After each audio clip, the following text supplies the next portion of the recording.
জয় নিতাই, জয় গৌর, জয় রাধেশ্যাম, জয় রাধেশ্যাম, জয় রাধেশ্যাম।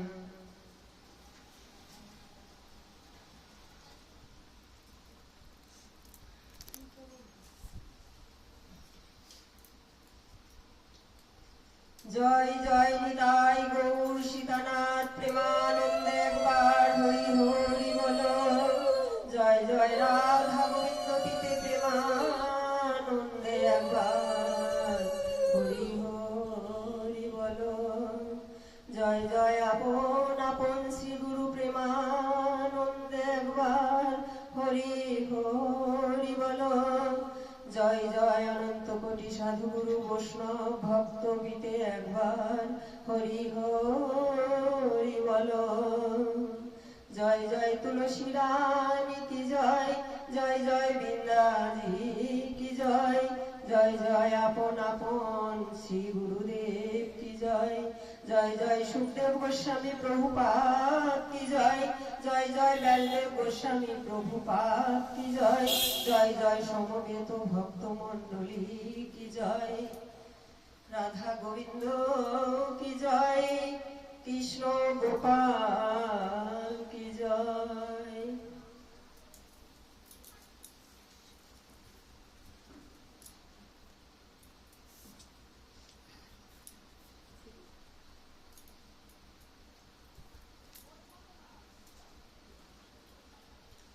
জয় জয় গীতা মাতা কি জয়, জয় জয় ভাগবত মাতা কি জয়।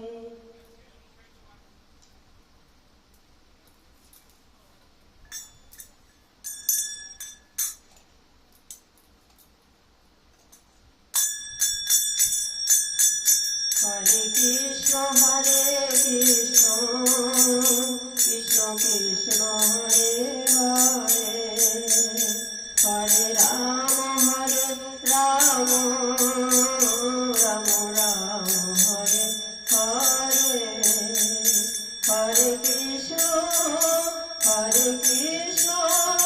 কৃষ্ণ কৃষ্ণ হরে হরে, হরে রাম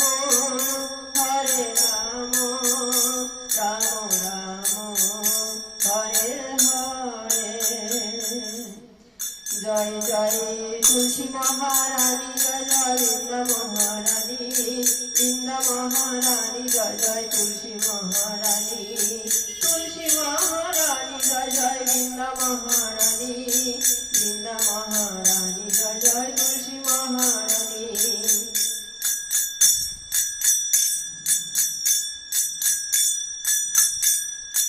জয় বৃন্দাজি, জয় বৃন্দাজি, জয় বৃন্দাজি, জয় বৃন্দাজি, জয় বৃন্দাজি, জয় বৃন্দাজি, জয় বৃন্দাজি, জয় বৃন্দাজি।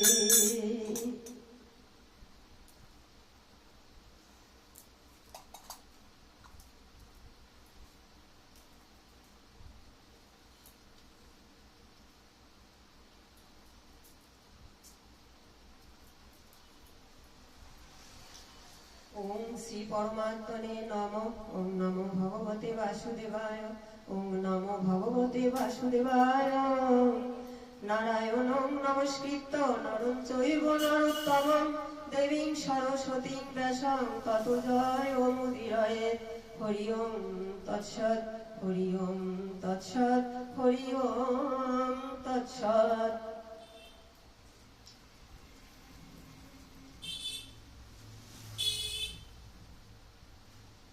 শ্রী গুরুপাদ পদ্ম বন্দনা। জীবের নিস্তার লাগি নন্দসুত হরি, ভুবনে প্রকাশান গুরু রূপ ধরি, জীবের নিস্তার লাগি নন্দ সুত হরি ভুবনে প্রকাশন গুরু রূপ ধরি মহিমাই গুরু কৃষ্ণ এক করি জানো গুরু আজ্ঞা হৃদয়ে সবে এক করি মান সত্য জ্ঞানে গুরু বাক্যে যাহার বিশ্বাস অবশ্য তাহার হয় ব্রজভূমে বাস যার প্রতি গুরুদেব হন প্রসন্ন কোন বিঘ্ন তার নাহি হয় অবসন্ন কৃষ্ণ রুষ্ট হলে গুরু রাখিবারে পারে গুরু রুষ্ট হলে কৃষ্ণ রাখিবারে নারে শ্রীকৃষ্ণ ভগবান যদি রুষ্ট হন তাহলে গুরুদেব তার কাছে আকুতি মিনতি করে তাকে রক্ষা করতে পারেন কিন্তু গুরুদেব যদি রুষ্ট হন ভগবান তাকে ক্ষমা করেন না গুরু মাতা গুরু পিতা গুরু হন পতি গুরু বিনায় সংসারে নাহি হয় গতি গুরুকে মনুষ্য জ্ঞান না করো কখনো গুরু নিন্দা কভু কর্ণে না করো শ্রবণ গুরু নিন্দুকের মুখ কবু না হেরিবে যথা হয় গুরু নিন্দা তথা না যাইবে যেখানে গুরুদেবের নিন্দা হয় সেখানে তুমি যাবে না গুরুর বিক্রিয়া যদি দেখো কখনো তথাপি অবজ্ঞা নাহি করেও পদাচন গুরু পাদ পদ্মে রহে যার নিষ্ঠা ভক্তি জগত তারিতে সেই ধরে মহাশক্তি হেন গুরু পাদ পদ্ম করি যেন বন্ধন শিরে যেন ধরি আমি তাহার চরণ এমন গুরু পাদ পদ্মে করি যেন বন্দনা যাহা হইতে ঘুচে যাবে ভাই সকল যাতনা গুরু পাদ পদ্মের রহে যার নিষ্ঠা ভক্তি জগত তারিতে সেই ধরে মহাশক্তি গুরু পাদ পদ্মে নিত্য যে করে বন্দন শিরে যেন ধরি আমি তাহার চরণ শ্রী গুরু চরণ পদ্মে হৃদে করি আজ শ্রী গুরু বন্দনা করে নরোত্তম দাস শ্রী গুরু বন্দনা করে নরোত্তম দাস শ্রী গুরু চরণ প্রার্থনা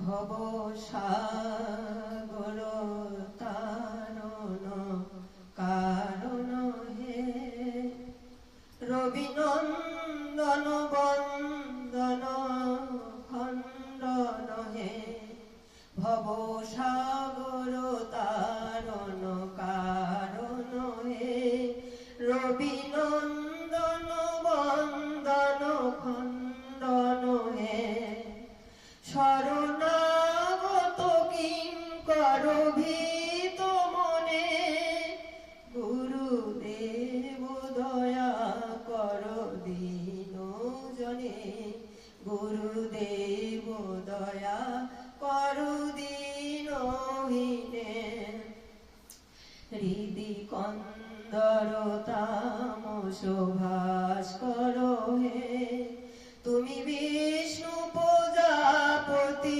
শঙ্কর হে পরব্রহ্ম পরাৎ পর বেদ ভরে গুরুদেব দয়া কর দীন জনে গুরুদেব দয়া কর দীনহীনে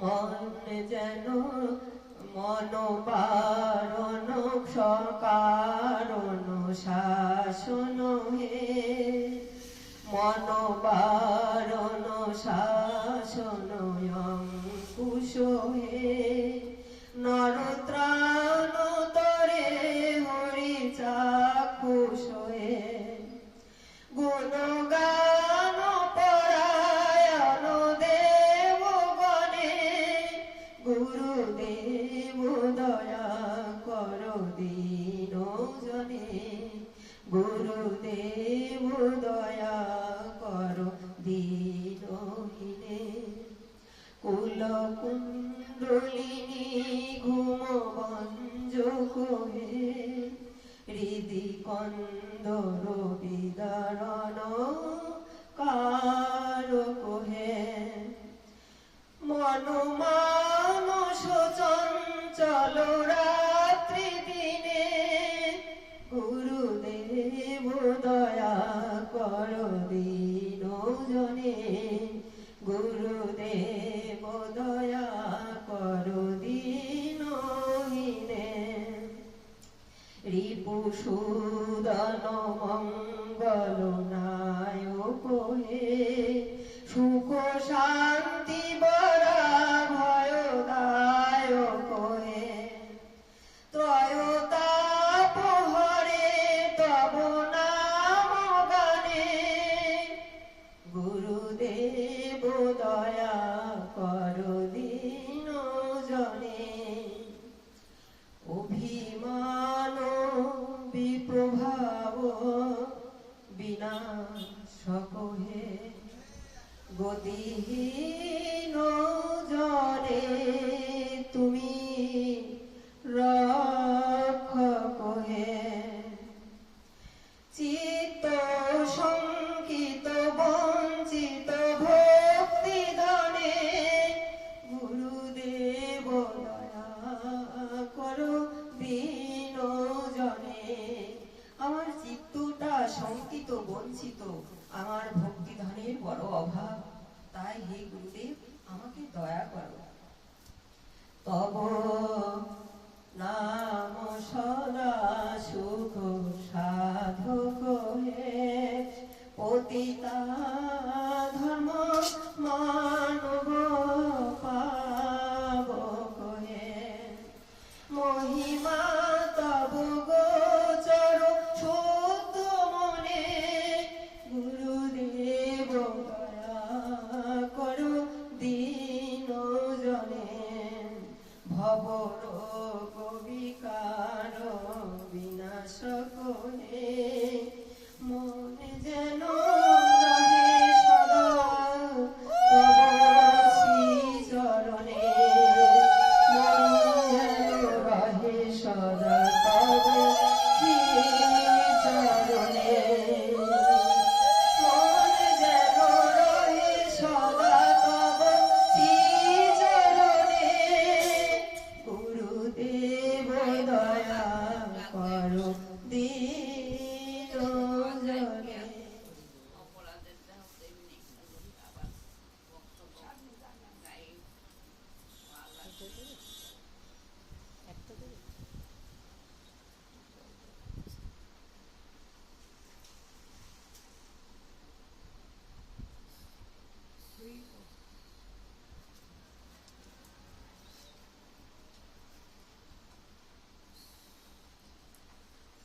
এতক্ষণ আমরা শুনলাম শ্রী গুরুচরণ প্রার্থনা এখন শুনব বৈষ্ণব বন্দনা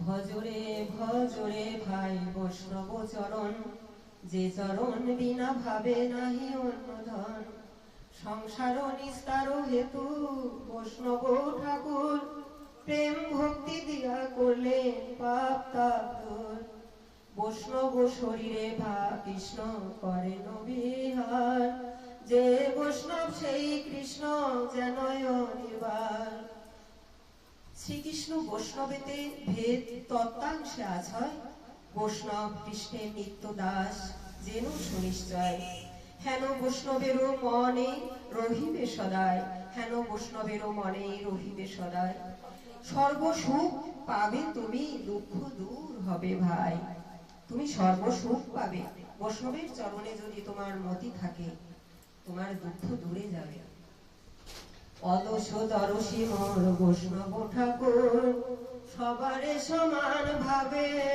বচন মধুর কাম ক্রোধ লোভ আদি রিপু সমুদয় বৈষ্ণব শরীরে ভাই কভু না থাকয় দয়ালের শিরোমণি বৈষ্ণবের গান জীবের মঙ্গল চিন্তা করে অনুক্ষণ বৈষ্ণব ঠাকুর মোর পরম উদার হরিনাম দিয়া করে জীবের নিস্তার হিংসা হিংসা নিন্দা আদি শূন্য বৈষ্ণব শরীর বৈষ্ণব স্বভাব হয় অতি ধীর স্থির হেন বৈষ্ণবেরও মনে রহিবে সদায়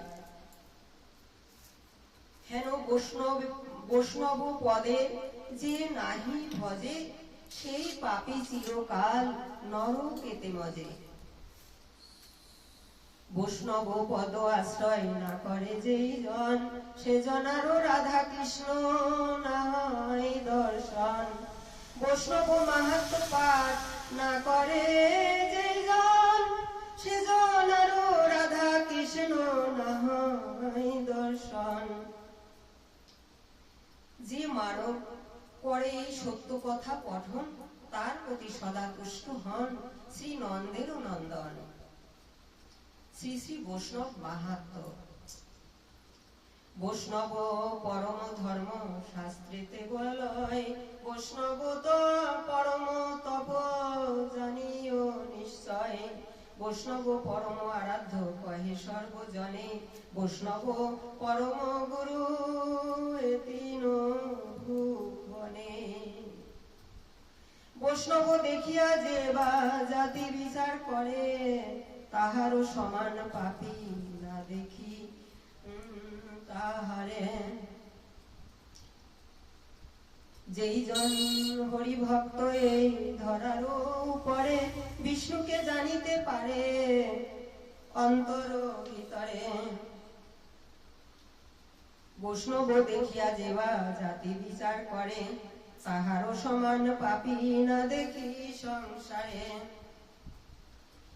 সেই জন হরি ভক্ত যেই জন হরি ভক্ত এই ধরার উপরে বিষ্ণুকে জানিতে পারে অন্তর ভিতরে কামাদি দারুণ রিপু করি পরিহার কৃষ্ণময় দেখে সদা সকল সংসার নিত্য কৃষ্ণের পদে করয়ে ভজন তো অন্য চিন্তা অন্তরেতে না আসে কখন সদা সর্বক্ষণ কৃষ্ণ চিন্তা করলে আর বাজে চিন্তা মনে আসে না কৃষ্ণ নাম গান করে মুখে অনুক্ষণ শুনিলে কৃষ্ণেরও কথা পুলকে মগন যে যিনি বৈষ্ণব তাহার অন্তর ঠিক এমন হয় কৃষ্ণ নাম গান করে মুখে অনুক্ষণ শুনিলে কৃষ্ণেরও কথা পুলকে মগন শয়নে স্বপনে সদা দেখেন শ্রীহরি কৃষ্ণ নাম চিন্তে সদা দিবস সর্বরি লব্ধ বস্তু শ্রীকৃষ্ণের করে নিবেদন লব্ধ বস্তুটা কি সেটা হচ্ছে লোভনীয় বস্তু যেটা সব থেকে ভালো ফল ভালো সেবার উপাচার সেটা হচ্ছে লব্ধ বস্তু সেই বৈষ্ণবগণ কি করেন সেই লব্ধ বস্তুটা ভগবানকে নিবেদন করে তবেই তারা প্রসাদ পান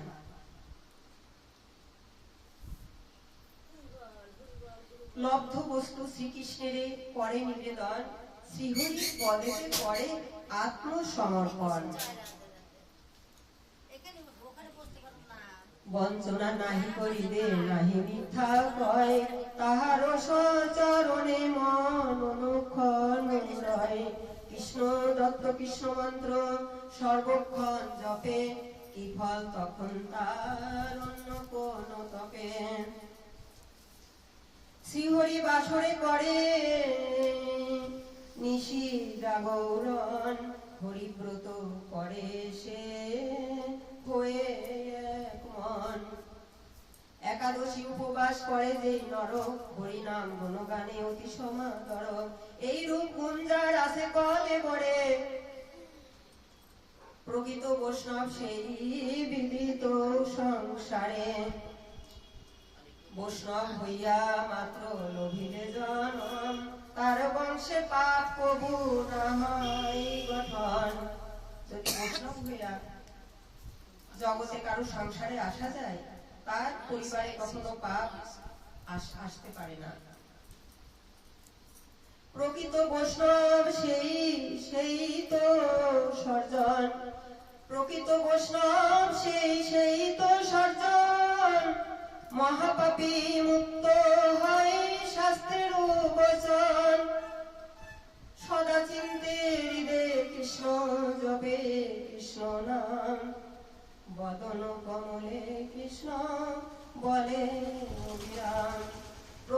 বৈষ্ণব সেই তো সর্জন, বিশুদ্ধ তাহার দেহ, বিশুদ্ধ দর্শন।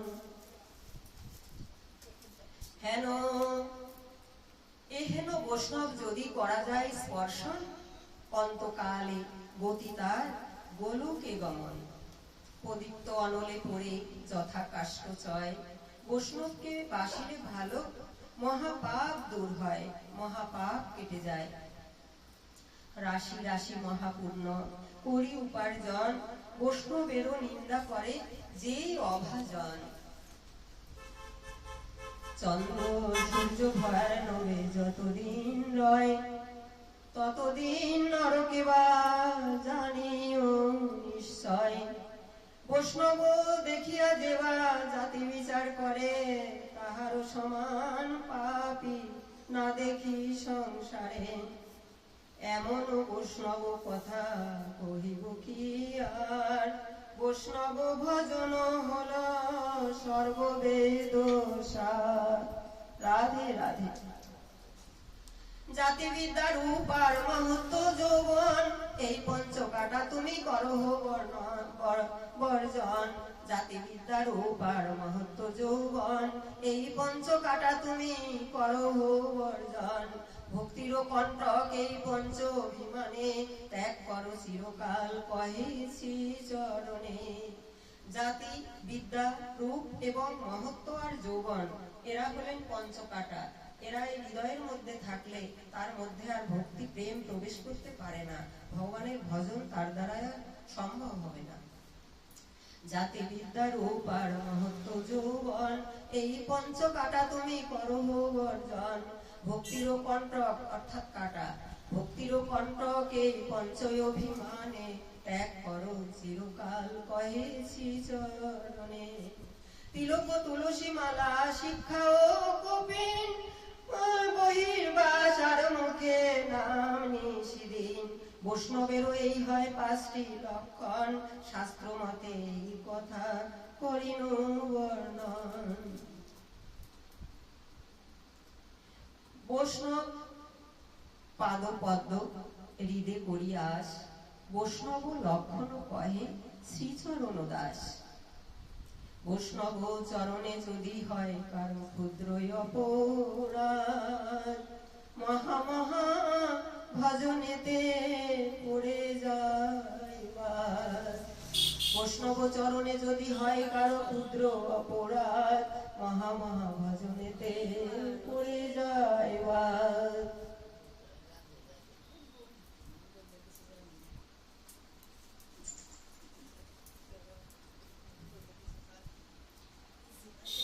হরি হরি বলো ভাই, দিন গেল বয়ে, সংসার সমুদ্র মাঝে আমার নারায়ণী নে। হরি হরি বলো ভাই, দিন গেল বয়ে, অপার সংসারে সমুদ্র মাঝে আমার নারায়ণী নে।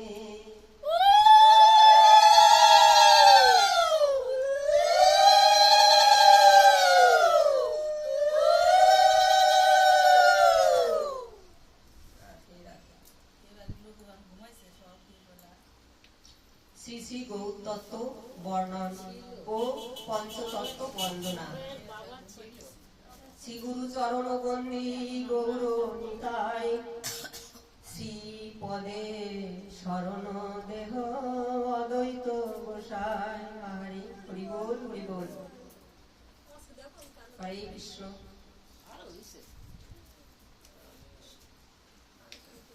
এখন পাঠ করছি শ্রী শ্রী গৌর তত্ত্ব বর্ণন ও পঞ্চতত্ত্ব বন্দনা। শ্রী গুরু চরণ বন্দি গৌর নিতাই, শ্রীপদে শরণ দেহ অদ্বৈত গোসাই। গদাধর শ্রীনিবাস স্বরূপ গৌর হরি পিয়াইও, গোরা প্রেমামৃত কৃপা করে। দয়ার সাগর গৌর প্রিয় হরিদাস, মোর পাপ চিত্তে নাম কর সুপ্রকাশ। নিতাই গৌর হরি বল, হরি বল, হরি বল। শশী জগন্নাথ আর হারায় পণ্ডিত, অজ্ঞানী করিতে দয়া হয় সে উচিত। কৃপা করো মোরে কুবের নাভা দেবী, তোমা পুত্র অদ্বৈত চরণ যেন সেবী। লক্ষ্মী বিষ্ণু প্রিয়া দেবী সহচরী শোনে, করো দয়া নদিয়া বিহারী আশায় মনে। বসুধা জাহ্নবা দেবী পর কৃপা মোরে, তোমার নিতাই লীলা স্বরূপ ধরে। এ আশীষ দাও দোহে মাধব রত্নাবতী, তোমা পুত্র গদাধর পদে থাকে যেন মতি। কেশব ভারতী কৃপা করো আমারে, বিশ্বম্ভর লীলা যেন না হয় অগোচরে। গৌর প্রিয় প্রাণ দোহে রূপ সনাতন, শক্তি দাও গৌর লীলা করিতে বর্ণন। জগায় মাধাই দুই ভাই কৃপা করো, তোমাদেরও কৃপা যেন লোভী নিরন্তর। নরোত্তম আর কৃষ্ণদাস কবিরাজ কৃপা করো, পাঠ কীর্তন করিতে প্রকাশ। তোমা সব পদে পাদ পদ্ম করিতে প্রকাশ, ভক্তি দাও আমারে এই অভিলাষ। তোমা সব পাদ পদ্ম করিতে প্রকাশ, ভক্তি দিও আমারে এই অভিলাষ।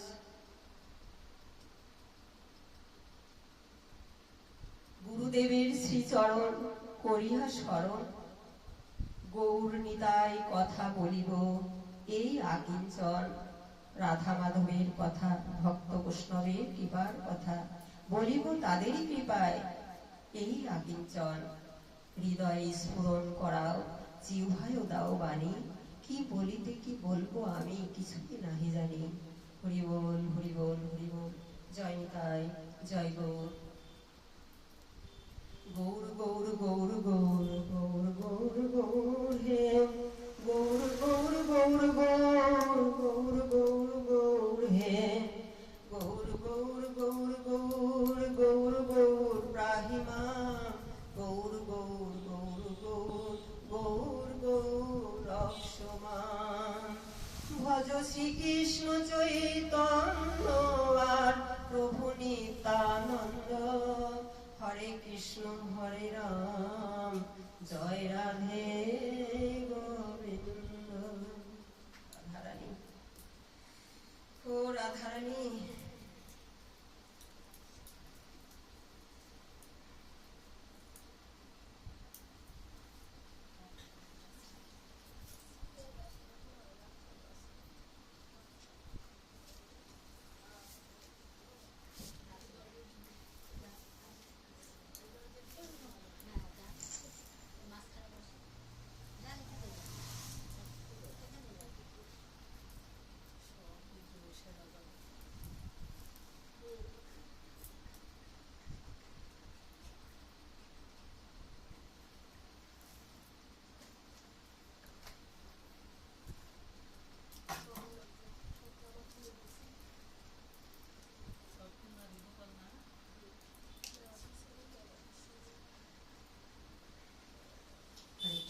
জয় নিতাই জয় গৌর, জয় রাধেশ্যাম।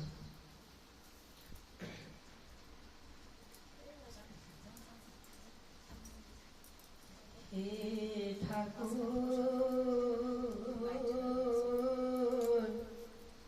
হে ঠাকুর, হে ঠাকুর, জীবন পথে চলতে গিয়ে যদি করি ভুল, সে ভুল আমার হয় যেন তোমার পূজার ফুল। হে ঠাকুর, হে ঠাকুর, জীবন পথে চলতে গিয়ে যদি করি সে ভুল আমার হয় যেন গো তোমার পূজার ফুল, সে ভুল আমার হয় যেন গো তোমার পূজার ফুল। কি চাহিয়ার কিবা জানি কিছু নাহি জানি, হৃদয়ে মোর আছো তুমি, ওগো অন্তর্যামী। কি জানি আর কি চাহিয়ার কিবা যাচি কিছু নাহি জানি, হৃদয়ে মোর আছো তুমি, ওগো হৃদয় স্বামী, ও হে হৃদয় স্বামী, হে মোর অন্তর্যামী।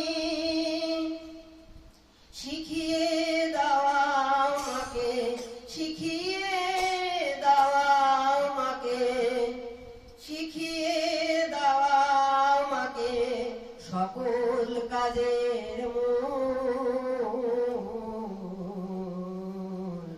সে মূল আমার হয় যেন গো তোমার দুচরণ, সে মূল আমার হয় যেন গো তোমার দুই চরণ, সে মূল আমার হয় যেন গো তোমার শ্রীচরণ, সে মূল আমার হয় যেন গো তোমার শ্রীচরণ। হে ঠাকুর জীবন পথে চলতে গিয়ে যদি করি ভুল, সে ভুল আমার হয় যেন গো তোমার পূজার ফুল, সে ভুল আমার হয় যেন গো তোমার পূজার ফুল। রাধে রাধে, হরি বল হরি বল। সংসারেরও দুঃখ জ্বালা মাথায় নিয়ে যত চলেছি স্রোতের মুখে ভাঙা তরীর মতো, সংসারেরও দুঃখ জ্বালা মাথায় নিয়ে যত চলেছি স্রোতের মুখে ভাঙা তরীর মতো, তোমার কৃপায় পাই যেন গো, তোমার কৃপায় পাই যেন গো, তোমার কৃপায় পাই যেন গো, তোমার কৃপায় পাই যেন গো অকুলেতে কুল,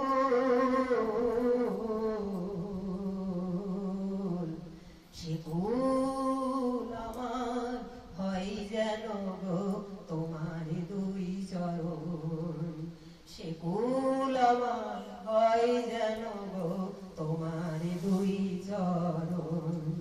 হে ঠাকুর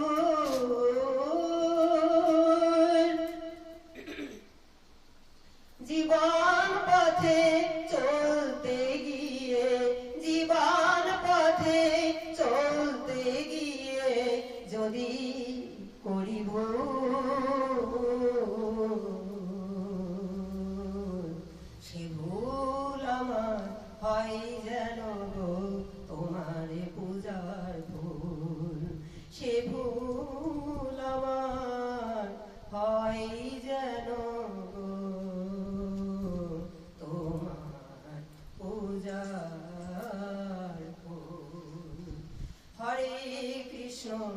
হরে কৃষ্ণ কৃষ্ণ কৃষ্ণ হরে হরে হরে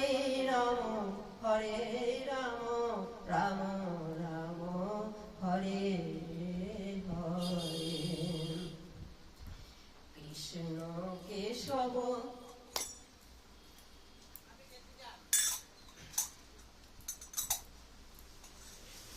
কৃষ্ণ কেশব কৃষ্ণ কেশব কৃষ্ণ কেশব জানি নাম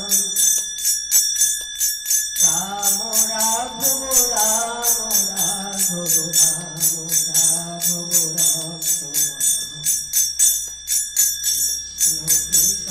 কৃষ্ণ কেশব কৃষ্ণ কেশব জানি নাম রাম রাঘব রাম রাঘব রাম রাঘব ভক্ত হরে কৃষ্ণ কৃষ্ণ কৃষ্ণ হরে হরে হরে রাম রাম রাম হরে হরে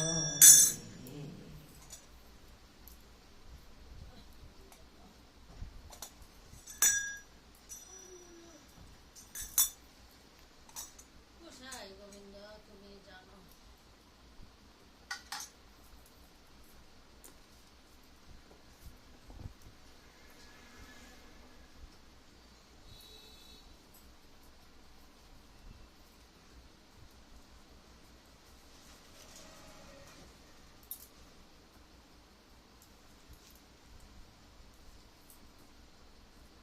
জয় জয় শ্রী শ্রী ভাগবত প্রেমানন্দে একবার হরি হরি বলো। জয় রাধে রাধে রাধেশ্যাম। জয় সমবেত ভক্ত মণ্ডলী, জয় হোক।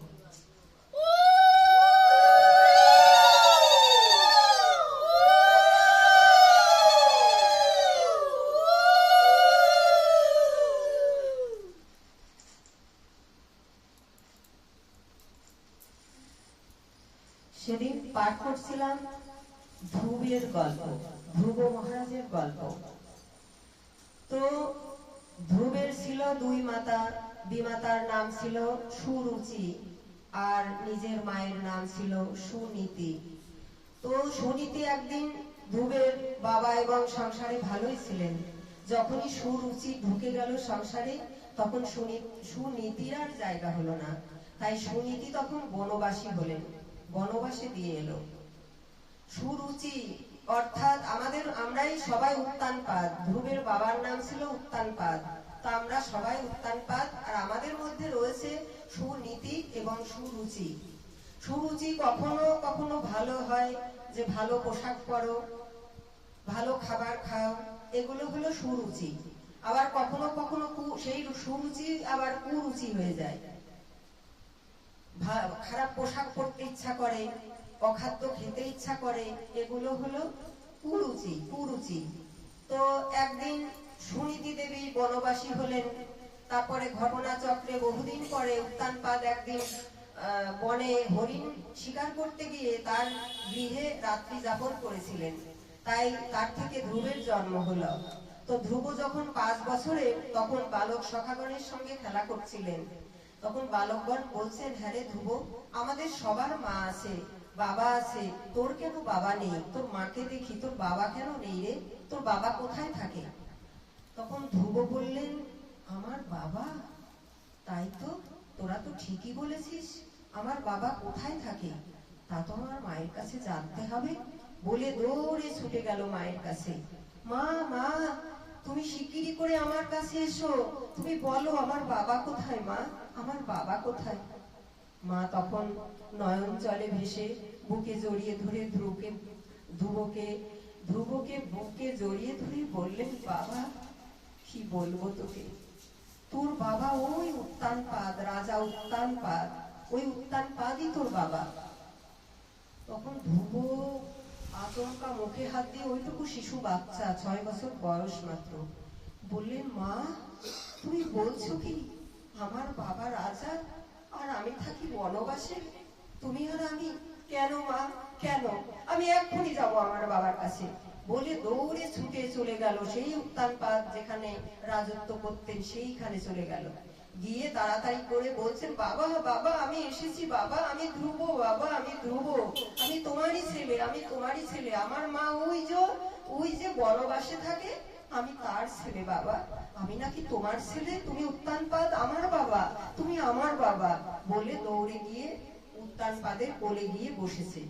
তখন সুরুচি যেই দেখেছে ওই দৃশ্য, তার ছেলে উত্তম, ওই সুরুচির ছেলে উত্তম তার কোলে বসা ছিল, তাকে নামিয়ে দিয়ে ওই ধ্রুব যেই বসেছে, তখন সুরুচি এসে এক ঝটকায় নামিয়ে দিয়ে বলল, নাম নাম কোল থেকে, এইভাবে তুই তোর বাবার কোলে বসতে পারবি না, যদি তোর বাবার কোলে বসতে হয় তবে তোকে ওই বনবাসী হতে হবে, বনবাসে গিয়ে পদ্ম পলাশ লোচনের আরাধনা করে, তাকে সাধনা ভজনা করে, তার কৃপাতে যদি আমার গর্ভে আসতে পারিস তবেই তুই বসবি এই উত্তানপাদের কোলে, তোর বাবার কোলে, নয়তো তুই কোনোদিন বসতে পারবি না।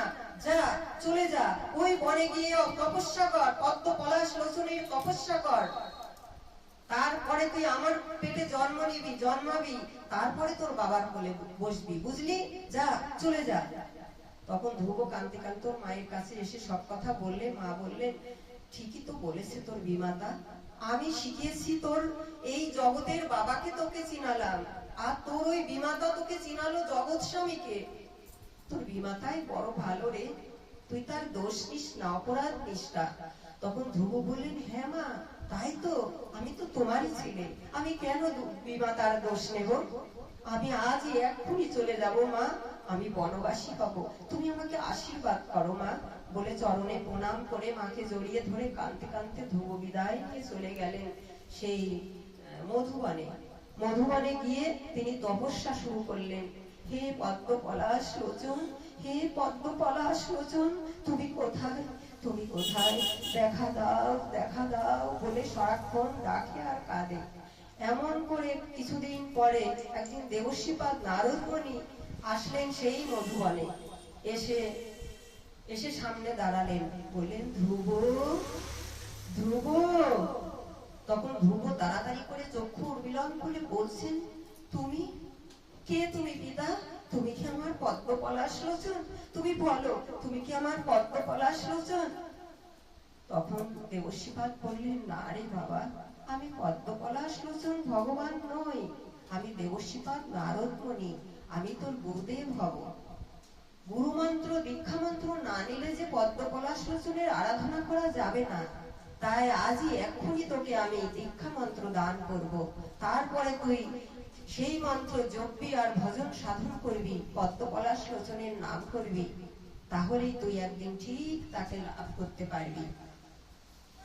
তখন দেবশ্রীপাদ বললেন, তুই স্নান করে আয়। ধ্রুব স্নান করলেন, তাকে সাজিয়ে গুছিয়ে কানে মূল মন্ত্র দিলেন, ওম নমো ভগবতে বাসুদেবায়, ওম নমো ভগবতে বাসুদেবায়, ওম নমো ভগবতে বাসুদেবায়।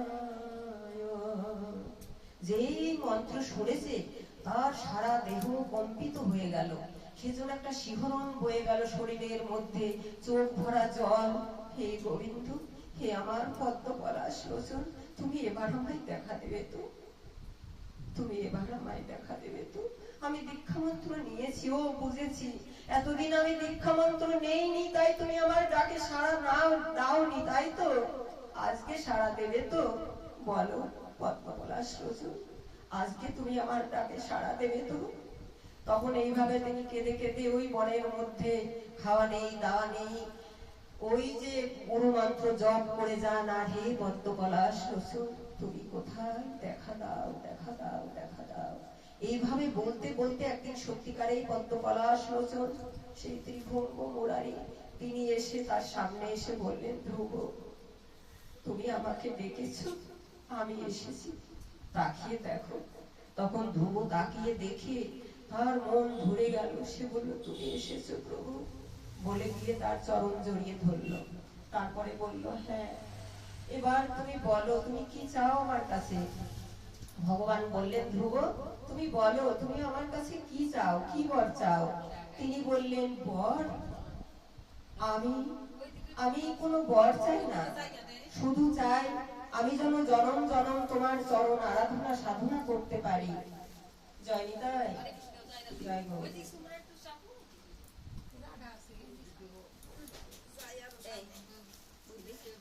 সরে আসো, এই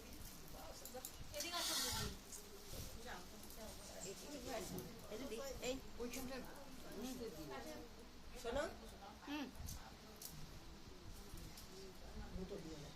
না না হরে কৃষ্ণ, হরি বল, হরি বল। জয় নিতাই, জয় গো। দিদি এদিকে আসে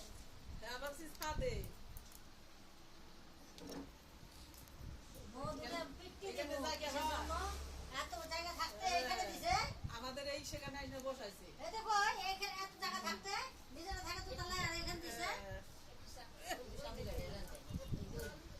দিয়ে লাইকা দিলে নেন নিজেরা কোন করতেছে আর পারবো না সিয়াগুলো নিয়ে একটু সামনে হয়ে যাবে সবাই আমার সাথে দিছি তাহলে মুখ দাও পাট করতে এখানে সব বলে গিয়ে দুইটা পাঁচটা শুরু করতে আমার সুলিমান সাথে পরে ঠিক আছে, অসুবিধা নেই, ভগবান আছেন এখানে, এটাই ভালো, দুঃখ নিও না, এই জায়গায় বসে হয়ে যাবে, হয়ে যাবে। দিদি এখানে আসেন একজন দিদি তো ডিস্টার্ব হয়ে গেল না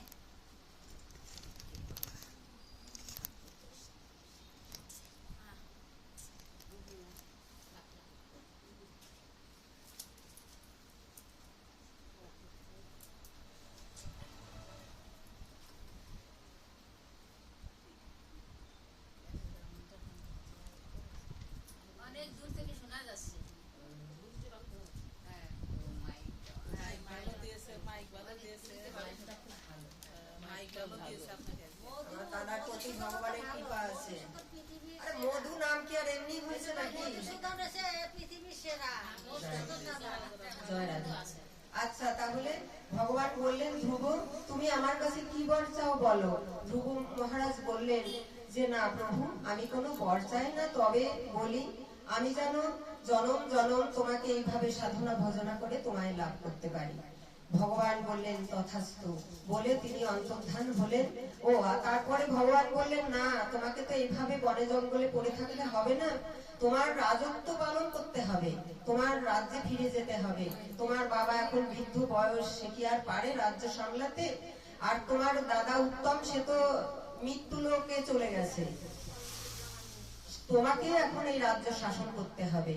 তো কিছুদিন তখন ধ্রুব প্রভুর আদেশে বা তার কৃপা বলে তিনি রাজ্য পরিচালনা করলেন অনেক বছর। তারপরে একদিন মাতাকে, তার নিজের মাতা সমিতি দেবীকে সঙ্গে নিয়ে তিনি বৈকুণ্ঠ লোকে স্বধামে চলে গেলেন। ভগবান নারায়ণ তাকে একটি লোক দান করলেন। সেই ধ্রুব এবং ধ্রুবর মা নারায়ণের শ্রীপাদ পদ্ম লাভ করলেন।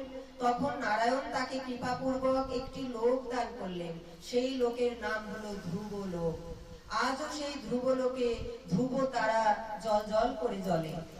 ধ্রুব তারা হয়ে সেই ধ্রুব আজও জল জল করে আকাশে জ্বলছে। নক্ষত্র তারা ধ্রুব তারা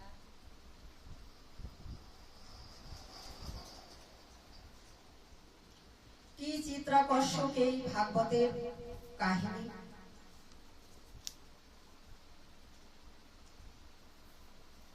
ইন্দ্রিয়ের মধ্যে মন শ্রেষ্ঠ, ইন্দ্রিয়ের মধ্যে শ্রেষ্ঠ হলো মন, এটা অন্তর ইন্দ্রিয়, এই মনটি হলো অন্তর ইন্দ্রিয়।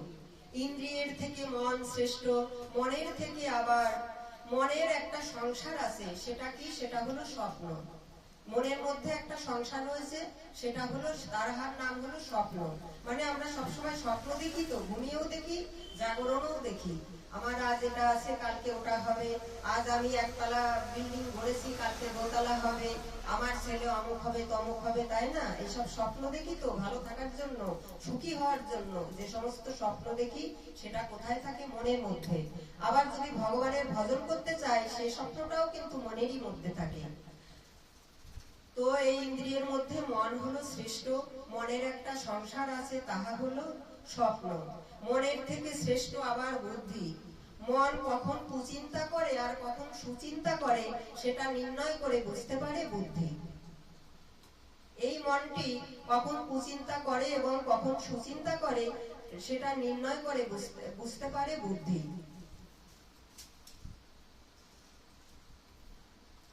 সেজন্যই কখনো সখনো মনের সাথে বুদ্ধির সংঘর্ষ লাগে। মন বলে এটা করবই, বুদ্ধি বলে না, এটা তো করবি না, খবরদার করবি না। বুদ্ধি আবার তাকে শাসন করে। তো মনের থেকে শ্রেষ্ঠ কি? তাহা হলো বুদ্ধি। ইন্দ্রিয়ের থেকে শ্রেষ্ঠ কি বলা হয়েছে? সেটা হলো মন। মনের একটা সংসার রয়েছে, সেটা হলো স্বপ্ন। আর এই মনের থেকে শ্রেষ্ঠ হলো বুদ্ধি।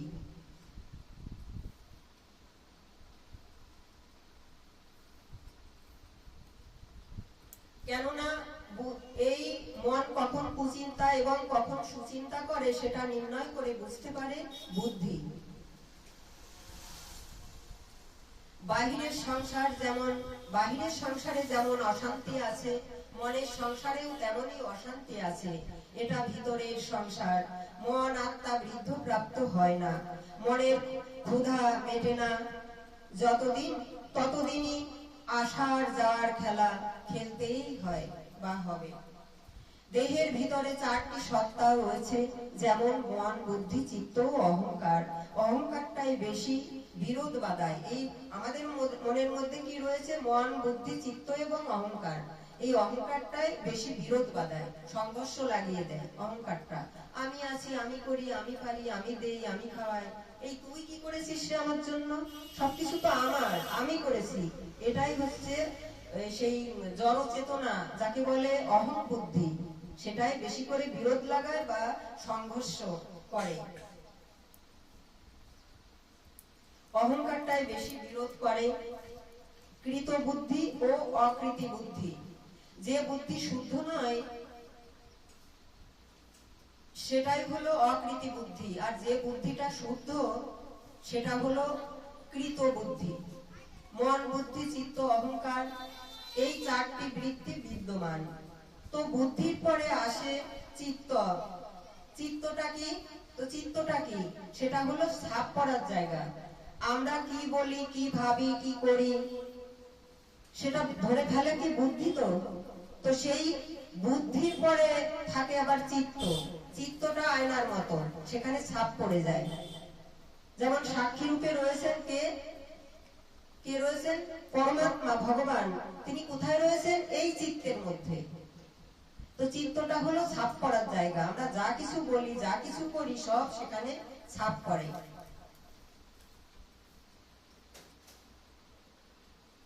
ভালো কি মন্দ, যে কোনো ব্যাপারে চিত্তে ছাপ পড়বে। যেমন সোনা গলিয়ে যে কোনো সাজের বা গালায় বসালেই সেই মতো ডিজাইন তৈরি হয়। আমাদের মনটিও যেভাবে চিন্তা করে কাজ করে, তাহা চিত্তরূপ দর্পণই ধরে রাখে। আমাদের মন যেভাবে কাজ করে, যা কিছু করে, তাহা চিত্তরূপ দর্পণই সেটাকে ধরে রাখে। সেটা কখনো ওই মৃত্যুর পরে ভগবান সেটাকে দেখেই রায় লিখবেন যে আমরা কোথায় যাব, কোথায় আমাদেরকে পাঠাবেন, সেটা নির্ণয় করবেন।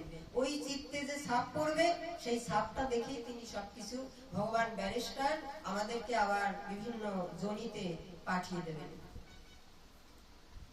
তারপর এলো অহংকার।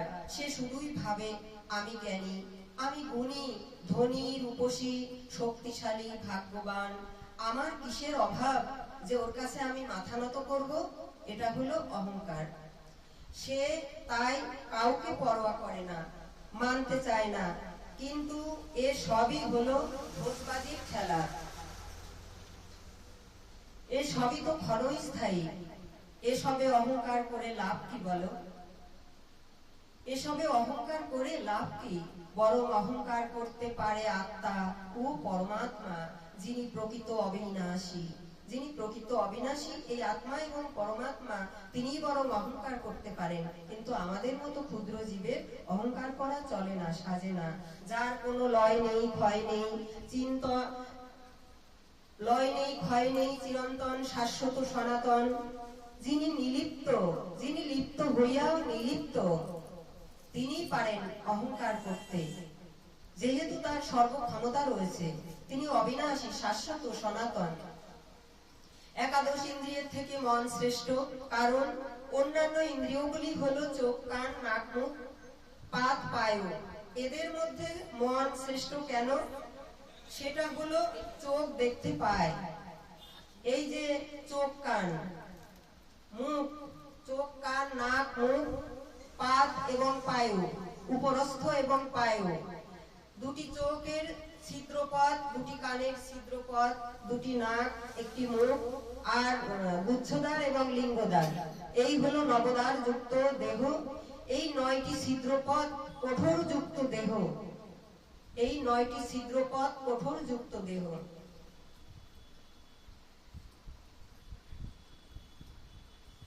তিনি লিপ্ত হইয়াও নিলিপ্ত। একাদশ ইন্দ্রিয়ের মধ্যে মন শ্রেষ্ঠ, কারণ অন্যান্য ইন্দ্রিয়গুলি হলো চোখ, কান, নাক, মুখ, পাদ, পায়ু। এদের মধ্যে আবার মন শ্রেষ্ঠ কেন? সেটা হলো চোখ দেখতে পায়, কিন্তু কান শুনতে দেখতে পায় না। চোখ দেখতে পায় কিন্তু কান দেখতে পায় না। চোখ দেখতে পায় কিন্তু কানে শুনতে পায় না, তাই তো? কান কি চোখে দেখে? আর চোখ কি কানে শোনে? শোনে না। তাহলে এক একজনের ক্ষমতা ভগবান এক এক রকম দিয়েছেন। কান দ্বারা শুনছি, চোখ দ্বারা দেখছি, তাই তো? আর মুখ দ্বারা শ্বাস গ্রহণ করছি এবং খাবার খাচ্ছি, আর নাক দিয়ে শ্বাস নিচ্ছি, শ্বাস আসা যাওয়া করছে। 21,600 বার রাধা কৃষ্ণ বলে এই শ্বাস আসা যাওয়া করে সবার মধ্যে, তাই আমরা বেঁচে থাকি। 21,600 বার রাধা বলে শ্বাস বেরিয়ে যায়, কৃষ্ণ বলে ঢোকে।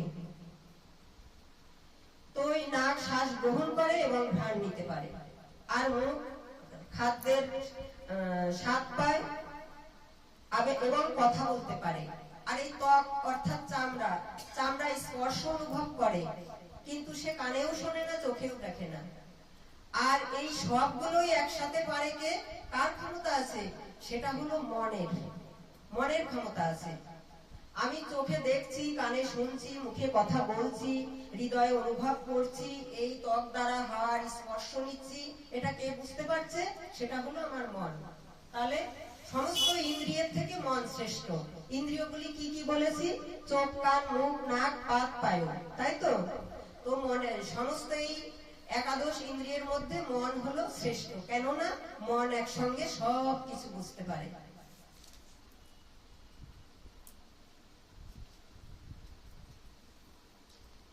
আমার মন প্রবৃত্তি স্তরে না নিবৃত্তি স্তরে, সেটা নির্ণয় করে বুঝতে পারে আবার বুদ্ধি। এই বুদ্ধি এবং এই মন এবং বুদ্ধির দ্বারাই যাহা সংস্কার পায় সেটাই হলো চিত্ত, এবং অহংকারটাই হলো জড় চেতনা। এই অহংকার, আমাদের মধ্যে যে অহংকার, আমি করি, আমি আছি, আমি পারি, আমি কথা বলছি, আমি ভালো পাঠ করতে পারি, আমি সুন্দরী, রূপসী, এই যে জড় চেতনা, এটাই হলো অহংকারের জায়গা, যার নাম জড় চেতনা। এই আমি আর আমার, এই দুটো শব্দই অজ্ঞান। এই আমি এবং আমার, এই দুটো শব্দই হলো অজ্ঞানতার পরিচয় দেয়। আমি এবং আমার, এই নিয়ে জগতে যত দ্বন্দ্ব, যত সংঘাত, সব কিছু অশান্তি এর মূলে এই আমি আর আমার। এই দুটো যদি কেউ ত্যাগ করতে পারে, তার আর কিছুই থাকে না। তখন কেউ যদি বলে সব আমার, তো কোনো ভক্ত যদি বলেন তোমার এই আমার শব্দ থেকে আ অক্ষরটি কেটে দাও, তাহলে কি হবে? সব হয়ে যাবে মার, তাই না?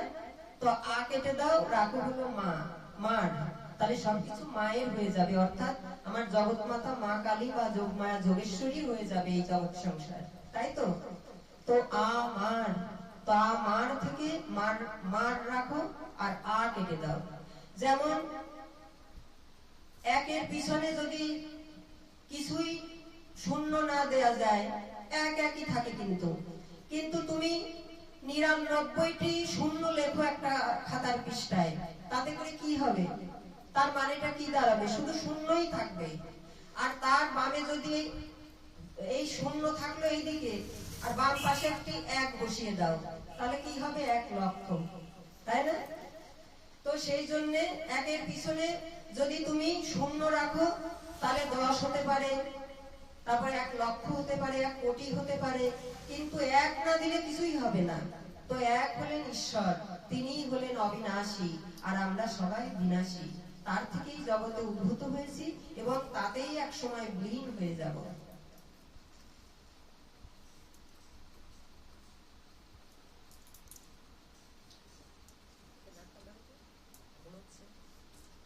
রাধে রাধে। রাধে রাধে, হরে কৃষ্ণ।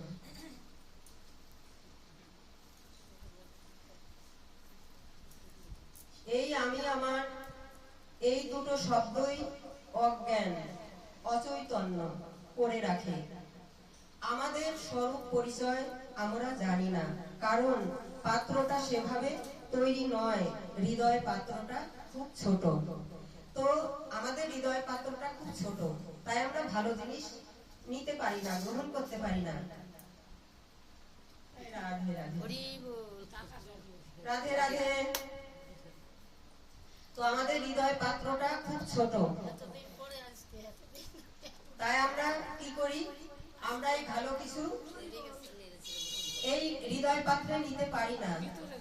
তো কেউ খেয়াল করো, কেউ যদি একজন সরল মানুষ, ভিতরে আসেন দাদা। তো একজন হয়তো সরল সোজা মানুষ, একটু বোকাশোকা মানুষ, অত বোধ বুদ্ধি নেই, তা ভাবছে কি এই কলসটি নিয়ে যাই, ধরো এরকম একটি ঘট, এর থেকে একটু বড় একটি কলস নিয়ে গেল কুয়ার কাছে, বলে এই কুয়া 1 কলস জল দিবি, বলে 1 কলস জল কুয়ার থেকে তুললো। তুলে তার মনোপুত হলো না, সে ভাবলো, ও বুঝেছি, তুই তো ওইটুকু, তো তোর আর কত ক্ষমতা, তুই বেশি জল দিবি কি করে? তো তোর থেকে আর আমি আর জল নেবো না, কাল থেকে আমি ওই নদীতে যাব। তো নদীতে গেছে সেই একই কলস নিয়ে। তো নদীতে গিয়ে তখন ওই 1 কলস জলই তুলেছে, তুলে বলছে, বারে কালকে আমি কুয়ো থেকে 1 কলস জল তুললাম, আবার আজও একই কলস জল, কেন? তুমি তো নদী, তুমি বেশি জল দিতে পারো না? ঠিক আছে, কাল থেকে তোমার কাছে আর আসবো না, আমি যাব ওই সমুদ্রে, সাগরে যাব, সেখানে গিয়ে আমি জল আনবো, দেখবি কত জল আনি।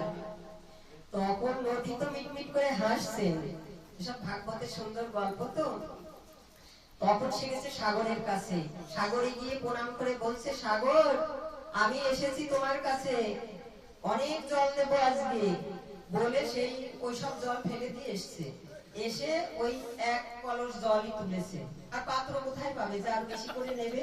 কিন্তু এই বুদ্ধিটা ওর মধ্যে খেলা করছে না, খেলছে না, যে আমি তো পাত্র এইটুকু এনেছি, তো বেশি জল আমি কি করে নেব? তাই ওই সাগর থেকে 1 কলস 1 ঘট জলই তুলেছে, তুলে বলছে, কি ব্যাপার, তুমি তো সাগর, তুমিও 1 কলস জলই দিলে আমায়? তো তুমি না কত বড় বিশাল সমুদ্র, তুমি সাগর, তো তোমার কাছে আসলাম আমি অনেক জল নেব বলে, তা তুমি আমাকে সেই 1 ঘট জলই দিলে, তা তোমার বরত্ব কোথায় রইল? তো সাগর তখন মানে মূর্তি ধরে বলছেন, বারে তোমার পাত্র তো মাত্র ওইটুকু, তা তুমি অনেক জল নেবে কি করে? তুমি পাত্রটা বড় করো এবং কুয়ার কাছে যাও, সেখানে গেলে ওই কুয়া তোমাকে অনেক জল দেবে, আমার কাছে আসতে হবে না। তাহলে এর থেকে আমরা কি বুঝলাম? যে আমাদের পাত্রটা খুব ছোট, তাই আমরা ভালো ভালো জিনিস নিতে জানি না। ওই একটুখানির মধ্যে কিছু হালকা একটু অমৃত আর অধিকাংশই বেশি মানে বিষ ভক্ষণ করি। সেজন্য ভাগবত মা বললেন যে তোমার পাত্রটা তুমি সুন্দর করো, পবিত্র করো এবং অনেক বড় করো, তাহলে তোমার অচৈতন্য অজ্ঞানতা দূরে যাবে, জ্ঞানের প্রদীপ জ্বলবে, অনেক অনেক অনেক শুদ্ধ জল তুমি তখন নিতে পারবে। এটাই হলো এই গল্পের মহিমা।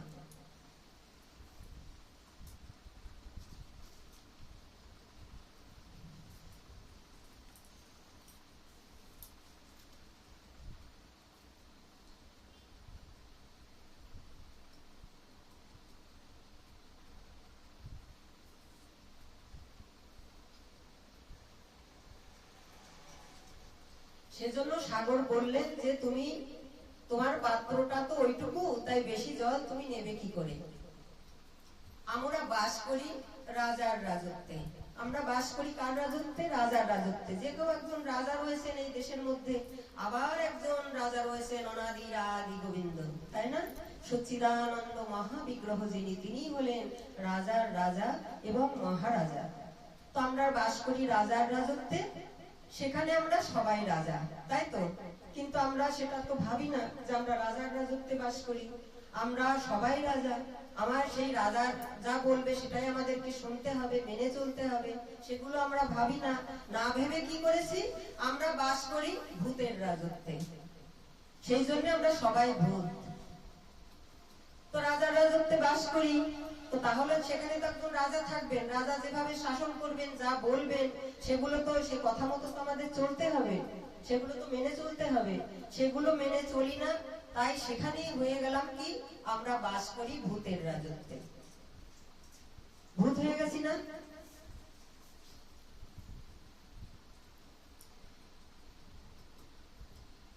আমরা অমৃতাস্যা পুত্র, কিন্তু স্বরূপ ভুলে হয়ে গেছি ছোট ক্ষুদ্র। আমরা অমৃতের পুত্র, তাই সেখানে বললেন যে আমরা বাস করি রাজার রাজত্বে, তাই আমরা সবাই রাজা। আর আমরা অমৃতাস্যা পুত্র, আমরা অমৃতের পুত্র, অমৃত থেকে এসেছি এবং অমৃতেই একদিন বিলীন হয়ে যাব।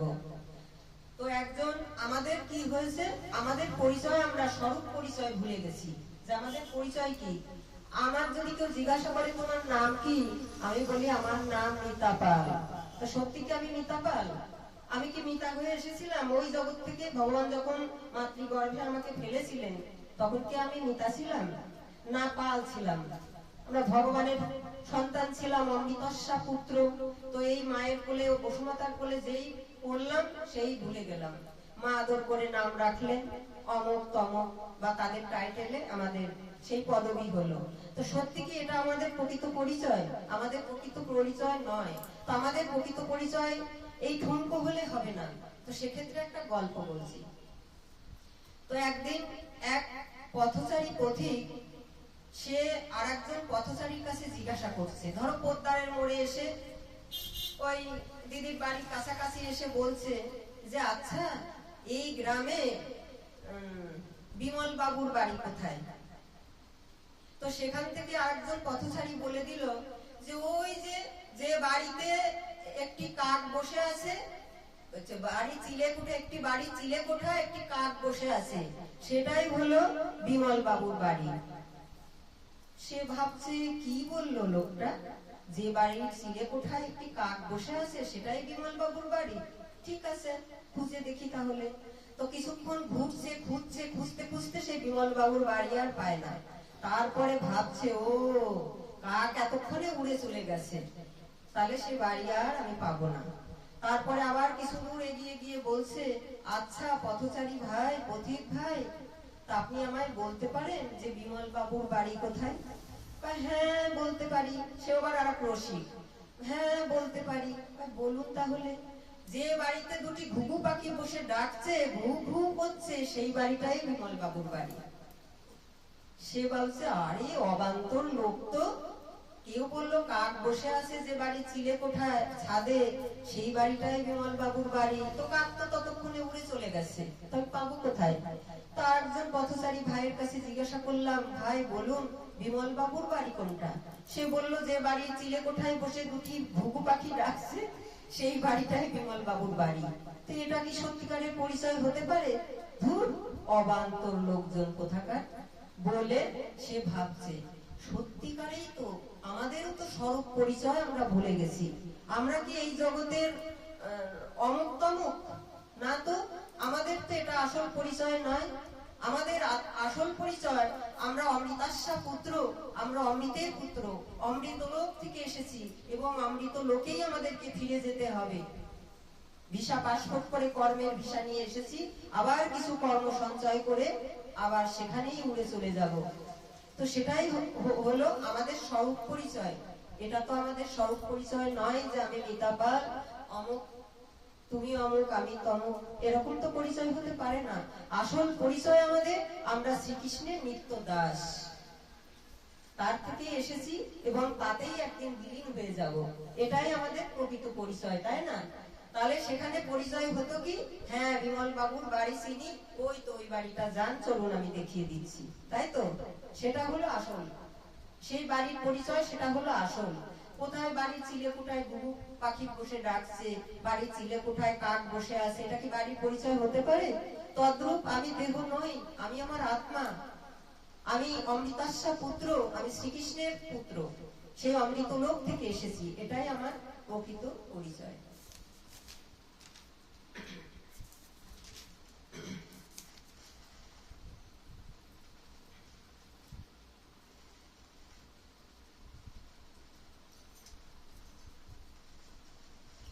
অতএব এটা তার স্বরূপ পরিচয় নয়, এমন পরিচয় দিতে হবে যাহাতে চিরদিন সেটা থাকে। তো আমরা বাস করি ভূতের রাজত্বে। এর আগে কি করা হলো, বলা হলো যে আমরা বাস করি রাজার রাজত্বে, অর্থাৎ আমরা সবাই রাজা, আমরা অমৃতস্যা পুত্র, অমৃত লোক থেকে এসেছি, আমরা অবিনাশী, তাই আমরাও সে অবিনাশীরই অংশ, তিনি অংশী আমরা অংশ, এটাই তো আমাদের স্বরূপ পরিচয়। তো সেটা ভুলে যাবার জন্যই আমরা অজ্ঞান অচৈতন্য, তাই সেজন্যই আমরা বাস করছি ভূতের রাজত্বে, রাজার রাজত্বে আমরা বাস করছি না।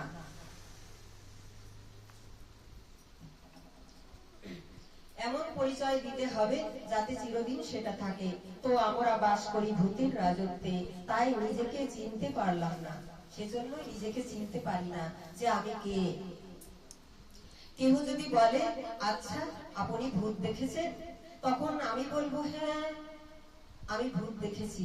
বলে কোথায় দেখেছেন, সে ভূত দেখতে কেমন? বলে হ্যাঁ আমি তো একটা মস্ত বড় ভূত। সেখানে কি বলবো? আমার কাছে যদি কেউ জিজ্ঞাসা করে আচ্ছা আপনি ভূত দেখেছেন, তো আমি বলবো সেখানে হ্যাঁ আমি ভূত দেখেছি, আমি তো একটা মস্ত বড় ভূত, যেখানে আমি ভগবানকে ভুলে এই মায়াকে কোলে নিয়েছি, সেই জন্য আমি মস্ত বড় একটা ভূত। তো আমি যদি আয়নার সামনে দাঁড়াই, আমাকেই একটা মহাভূত বলে মনে হবে, যেহেতু আমার স্বরূপ পরিচয় আমি ভুলে গেছি। সেজন্য আমরা বাস করি রাজার রাজত্বে নয়, আমরা বাস করি ভূতের রাজত্বে, তাই আমরা সবাই ভূত, তাই তো?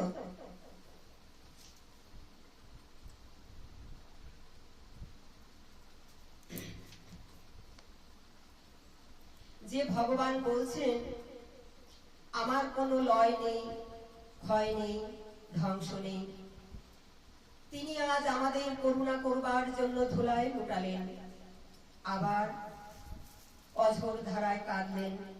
ইহা দেখে শুনেও কি আমাদের চরিত্র স্বভাব পাল্টালো? আমরা কি প্রকৃত মানুষ হতে পারলাম? আমরা কি প্রকৃত মানুষ হয়েছি? থাকলে হাত পা, থাকলে চোখ কান হাত পা, তাকে মানুষ বলে না, মানুষ হয় মানুষের সাধনা। আমরা অজ্ঞান অচৈতন্য হয়ে ঘুমিয়ে আছি। আচ্ছা কারো বাড়িতে যদি কেউ 8টা 10টা পর্যন্ত ঘুমিয়ে থাকে, তাকে কে ডাকবে? তা না হয় নাই হলো, হয়তো কেউ যখনই উঠবে তো তাকে কে জাগাবে? হয় প্রকৃতি জাগাবে, কোন পাখি জাগাবে, পাখির কিচির-মিচিরের শব্দে সে জেগে যাবে, নয়তো তার মা ডেকে দেবে, মা পিসিমা ডেকে দেবে, নয়তো তার স্বামী ডেকে দেবে, নয়তো বা সেই স্বামীকে তার স্ত্রী ডেকে দেবে, নয় ঘড়ির অ্যালার্ম ডেকে দেবে। এইটাই তো, কেউ না কেউ তো ডাকবে। কিন্তু আমরা যে অনন্তকাল ঘুমিয়ে আছি শ্রীকৃষ্ণ ভগবানকে বলে, সে ঘুম আমাদের কে ভাঙাবে? সে ঘুম আমাদের কে ভাঙাবে? তাই সেই অচৈতন্যদেরকে চেতনা দেবার জন্য আমার গৌর হরি বলছেন, জীব জাগো, জীব জাগো, গৌর চন্দ্র বলে কত নিদ্রা যাও এই মায়া পিশাচির কোলে, আমি এনেছি ঔষধি মায়া নাশিবার লাগি, হরে কৃষ্ণ মহামন্ত্র লও তুমি মাগি। তুমি ঘুমিয়ে থেকো না হে জীব, তুমি জাগো, তুমি জাগো। ভগবান এইভাবে বললেন, যিনি রাধা গোবিন্দের মিলিত তনু, তিনি আমাদের চেতনা দেওয়ার জন্য ধুলায় লোটালেন, কতবার হে গোবিন্দ কৃষ্ণ বলে কাঁদলেন। তবুও কি আমাদের চেতনা এলো? আমাদের ঘুম ভাঙলো? নাম যজ্ঞ বেড়েছে, কিন্তু আমাদের মনটা কি বড় হয়েছে? আমাদের মনটা কি জেগেছে সেই নামের শব্দে? জাগেনি তো। তাই আমরা মনের কান দিয়ে সেই নাম শুনিনি। তাই আমাদের সেই অচেতনতা থেকে আমরা চেতন পাইনি, আমরা জাগতে পারিনি।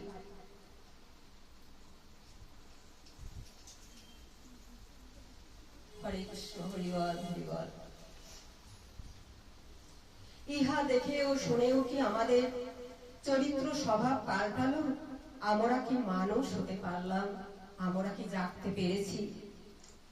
সত্যিকারের ভক্ত কি হতে পেরেছি? রামচরিত মানুষে জানালেন, রামচন্দ্র যতবার বাণ মারছেন ততবারই রাবণের হাত এবং মাথা কাটা পড়ছে।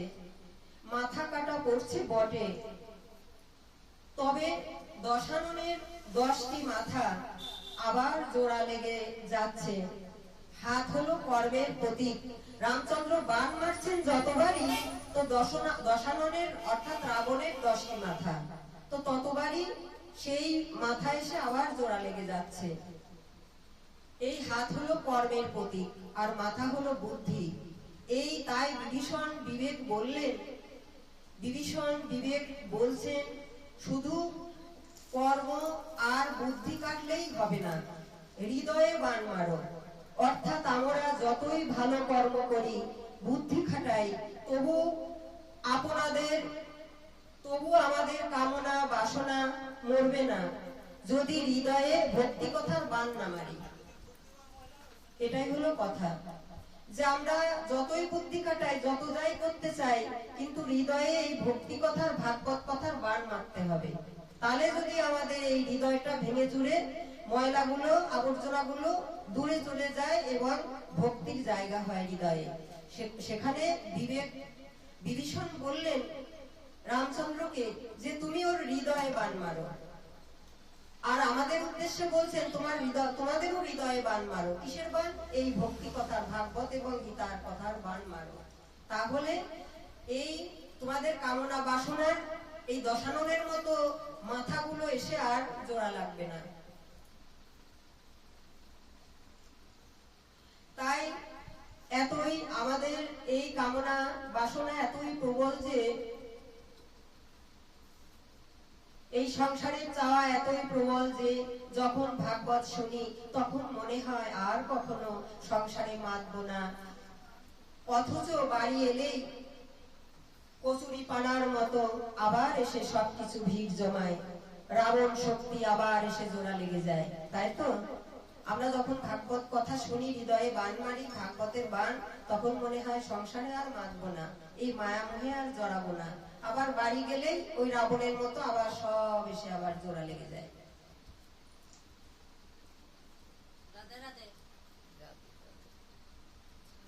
বুদ্ধি মন আবার গজায়, সংশোধন হয় না। সুতরাং তাই আমরাই মহা রাবণ। আর কতকাল আমরা নিষ্পেষিত হব? উঠুন জাগুন, জীবনের জয়গান গান।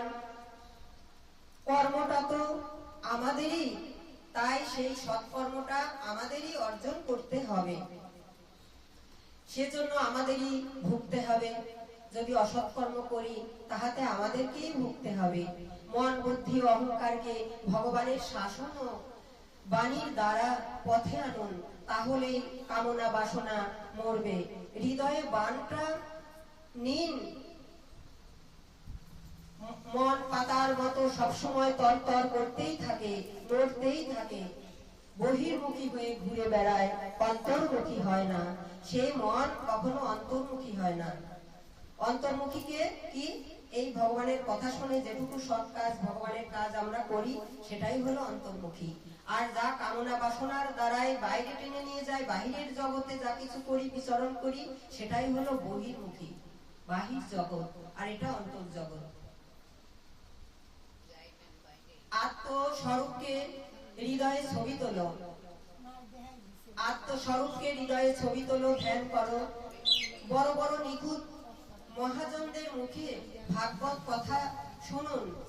ছিল সুখমণি ছিলেন অধিকারী, উত্তম বক্তা। পরীক্ষিত মহারাজ তেমনি উত্তম শ্রোতা। দেবর্ষি বেদব্যাস মধ্যম বক্তা, দেবর্ষিপদ নারদমণি তিনিও মধ্যম শ্রোতা। রোমহর্ষণ মণির পুত্র সুত মণিজি কনিষ্ঠ বক্তা, আর সৌনকাদি ঋষিগণ ছিলেন কনিষ্ঠ শ্রোতা। আর আমরা তাদেরই মুখ নিঃসৃত মহা মহা প্রসাদ পাই, ইহাতে ভক্তি প্রকাশ হয়।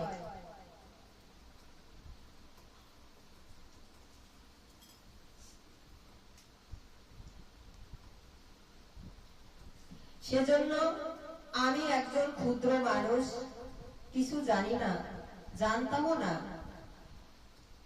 তবে কখন যে মনের কোন ঠোকর দিয়ে একটুখানি সাধুগুরু বৈষ্ণবের মুখ নিঃসৃত বাণীর আলোক রশ্মি হৃদয়ে পড়েছিল, তার দ্বারাই এই ভাগবত কথা রূপে ভগবান আমার কাছে কৃপা করে এসেছেন। তাই আপনাদের মতো এই মহৎ ভক্ত সঙ্গ পায়। সত্যি এখানেই আমার মহাভাগ্যবতী বলে মনে হয়। তার বাহিরে যা কিছু করেছি সারা জীবন, সত্যি তার জন্য আজ আমি মর্মাহত, খুব দুঃখিত।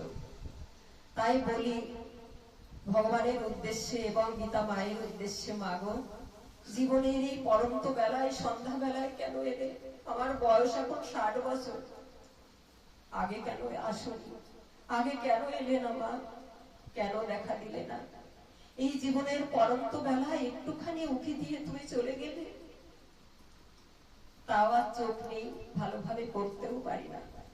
তবে হৃদয়ে খুব কষ্ট হয়, মনে হয় তোমাদের মতো ভক্ত সঙ্গ প্রতিদিন প্রতি ক্ষণে ক্ষণে করি, ছাড়তে ইচ্ছা করে না। তাই ডেকে ডেকে সবাইকে ডাকি, যার মনে ভালো লাগে সে আসে। যে এই অধমকে একটুখানি ভালোবেসেছে বা ভাগবত এবং গীতা মায়ের কথাগুলোকে শ্রদ্ধা করে, ভক্তি জানায়, তারা নিশ্চয় আসে। তাছাড়াও ইহার বাইরে কতজনকে ডেকেছি, ডাকি, কেউ সাড়া দেয়নি।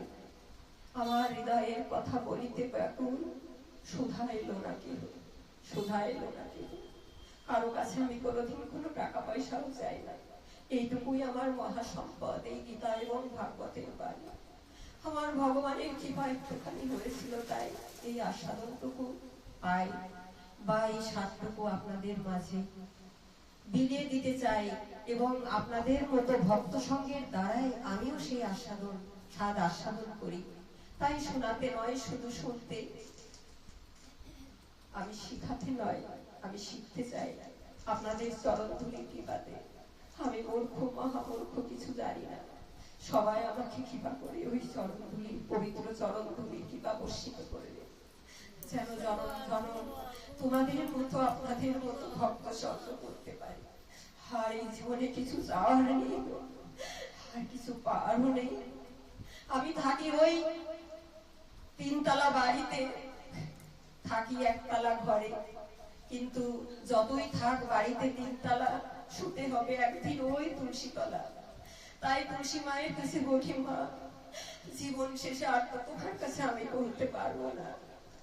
প্রদক্ষিণ করে বলি, মা গো শেষ সময় যখন এই কণ্ঠে আর শ্বাস বইবে না, কথা বলতে পারবো না, তুমি তোমার ওই পবিত্র চরণ দিয়ে রাধা গোবিন্দের চরণে তোমার কৃপা দ্বারা পৌঁছে দিও। আর কিছু চাই না মা, আর কিচ্ছু চাওয়ার নেই, আর কিচ্ছু আমার পাওয়ার নেই।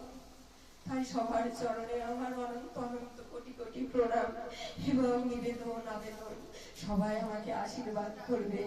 আমি যেখানেই থাকি জনম জনম যেন এভাবে আপনাদের মতো মহৎ বংশে ভক্তের সঙ্গ করতে পারি, আপনাদের মতো মহতের চরণ ধুলি মাথায় নিতে পারি। হরে কৃষ্ণ হরে কৃষ্ণ, কৃষ্ণ কৃষ্ণ হরে হরে, হরে রাম রাম রাম হরে হরে। তাই মহাপ্রভু আমায় ডেকে ডেকে বলছেন, ওরে জীব তোরা জাগ, তোরা আর ঘুমিয়ে থাকিস না, তোরা জাগ। দেখ তোদের জীবনের বেলা যে অবসানে যায়, একবার হরি বলে জেগে ওঠ, হরি বলে কাঁদ। তবু আমাদের ঘুম ভাঙলো না, আমাদের চেতন হলো না, আমরা মানুষ হতে পারলাম না। দেহেই মানুষ হয়েছে বটে, মনে আজও মানুষ হতে পারিনি। রাধে রাধে।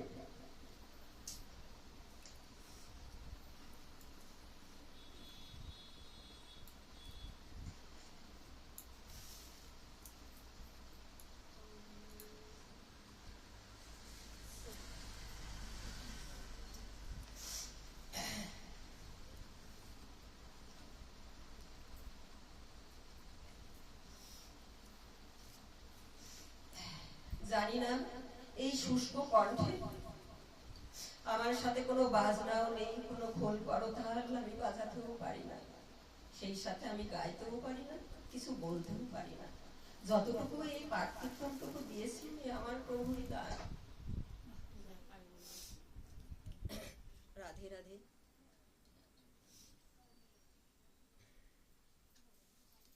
বাদ্য পায় অহংকার দেখ। হরে কৃষ্ণ, হরি বল, জয় নিতাই, জয় গৌর।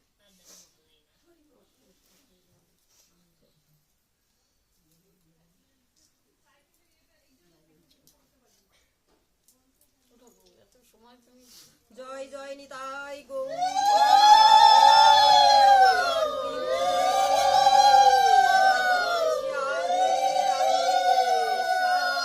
নিতাই গৌর, হরি বল, হরি বল, হরি বল।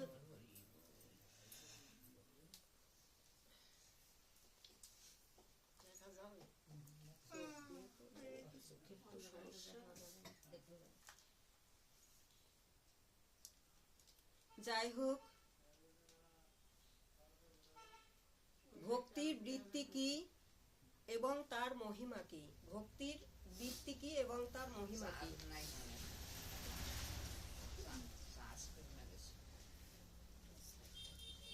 সেটা আগে সুখমুখে শুনি বা শুনব।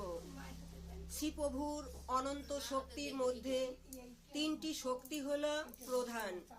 শ্রীপ্রভুর তিনটি শক্তির মধ্যে, শ্রীপ্রভুর অনন্ত শক্তির মধ্যে তিনটি শক্তি হলো প্রধান।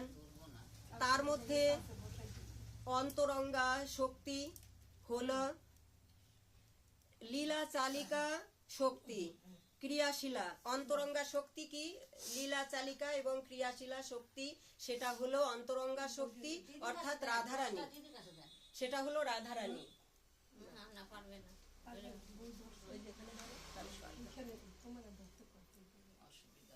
ওনার হাতে দাও, দিয়ে এখানে দাও। চোখ থাকলে এই বড় অক্ষর দেখতে কি লাগে? এটাও ভগবানের পরীক্ষা। তার মধ্যে অন্তরঙ্গা শক্তি হলো লীলা চালিকা, ক্রিয়াশীলা। যেমন তারের মধ্যে বিদ্যুৎ থাকে, যেমন তারের মধ্যে বিদ্যুৎ থাকে, সে একই বিদ্যুতের তার দ্বারায় তিন দিকে যদি তিনটি তার নেওয়া যায় তো কি হয়? লাইট জ্বলে, ফ্যান চলে, টিভি চলে, তাই তো? তো এই যে অন্তরঙ্গা শক্তি, এটা হলো লীলা চালিকা এবং ক্রিয়াশীলা শক্তি। যেমন তারের মধ্যে বিদ্যুৎ থাকে, তেমনি চিন্ময় শক্তিও ক্রিয়া করেন। সবই তার দ্বারাই জগতে ঘটিত হয়। মোবাইল আছে, মোবাইল। জয় প্রভু ঠাকুর। হরে কৃষ্ণ, হরে কৃষ্ণ। কারেন্ট দাও প্রভু ঠাকুর। হরে কৃষ্ণ, হরি বল, হরি বল, হরি বল। কারেন্ট কিন্তু যায় না, জয় নিতাই। একটুখানি গেলেও চলে আসে। ও বাবা, এই সময় তোমার সময় হইলো? হ্যাঁ,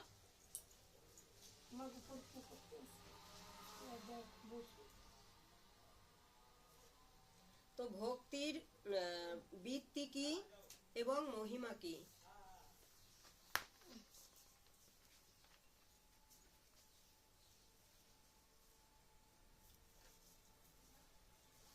সেটা হলো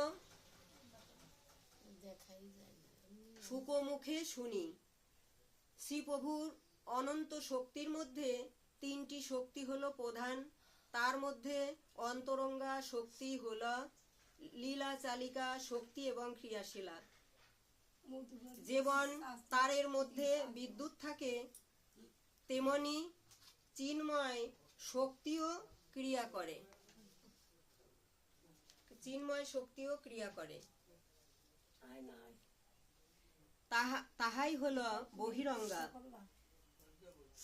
তাহারই বহিরঙ্গা প্রধান তিনটি শক্তির মধ্যে একটি তিনি, যিনি লীলা বিলাস করেন, যার নাম অন্তরঙ্গা।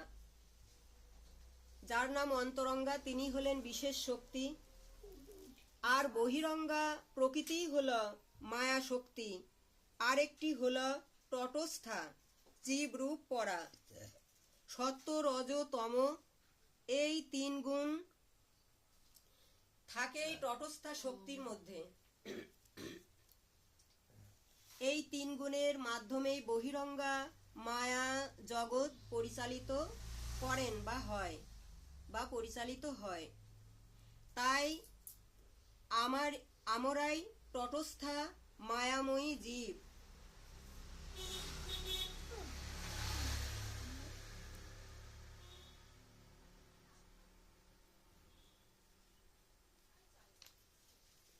তাই আমরাই তটস্থা মায়াময়ী জীব। সেই তিন গুণের কবলে পড়ে ওঠানামা করি। সে জগতের সুখ দুঃখ ভোগ করি। এই দেহ বৃক্ষে দুটি পাখি বসে থাকে, একটি জীবাত্মা আর একটি হলো পরমাত্মা। এই দেহটা বৃক্ষ, আর এই বৃক্ষের দুই পাশে দুটি পাখি বসে থাকে, একটি জীবাত্মা আর একটি পরমাত্মা। তো জীবাত্মা রূপী পাখিটি সুখ দুঃখ, শীত উষ্ণ, জরা ব্যাধি, শোক মোহ সবকিছু ভোগ করে। আর পরমাত্মা পাখিটি তিনি কিছুই ভোগ করেন না, তিনি শুধু ভোগ করাকে দর্শন করেন। জীবাত্মা পাখিটি কি করে, কি খায়, কোথায় যায়, কি বলে না বলে, কি ভাবে, কি চিন্তা করে, এইগুলি তিনি দর্শন করেন। সেই পরমাত্মা পাখি দর্শন করেন। আর ওই যে চিত্তরূপ দর্পণে তিনি ছাপ ফেলে রাখেন। মৃত্যুর পরে সে ছাপই বলে দেবে আমি জগতে কি করে গেছি, কতটা মহাপাপ করেছি, কতটা বা পুণ্য কর্ম করেছি।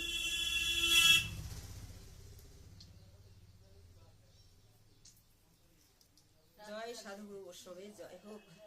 জয় সাধুগুরু বৈষ্ণব। সাধুগুরু বৈষ্ণবের চরণে শতকোটি প্রণাম। অন্যদিন তাড়াতাড়ি আইয়া পড়ে আসে। একজন আত্মা, আর ওইটা গোবিন্দরাম, ওইটা অন্যজন পরমাত্মা। একজন আত্মা আর একজন পরমাত্মা। পরমাত্মাকে সে হলো ভগবান, তিনি স্বয়ং। আর জীবাত্মা রূপী পাখিটি হলাম আমি নিজে। তাই আত্মস্বরূপ বা আত্মরূপ বলে। আর দেহ বৃক্ষে বসে আছে দুটি পাখি।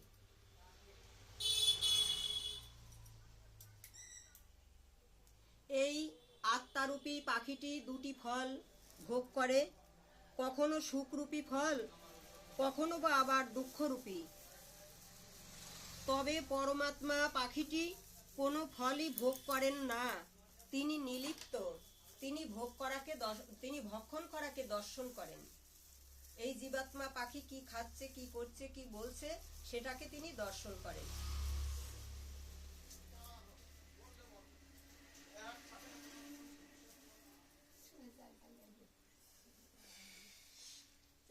সাক্ষী হয়ে আছেন, তিনি হচ্ছেন আত্মারাম। এই জীবাত্মা কখনো সুখরূপী ফল খায়, পরেই আবার দুঃখ। এই হলো জড় জগৎ। এখানে স্বরূপুর যন্ত্রণা, আত্মিক দৈহিক দুঃখ লেগেই থাকে। এই বৃক্ষের মূল তিন দিকে প্রসারিত, মূল শিখর। এই বৃক্ষের মূল তিন দিকে প্রসারিত, এগুলি হলো মূল শিখর।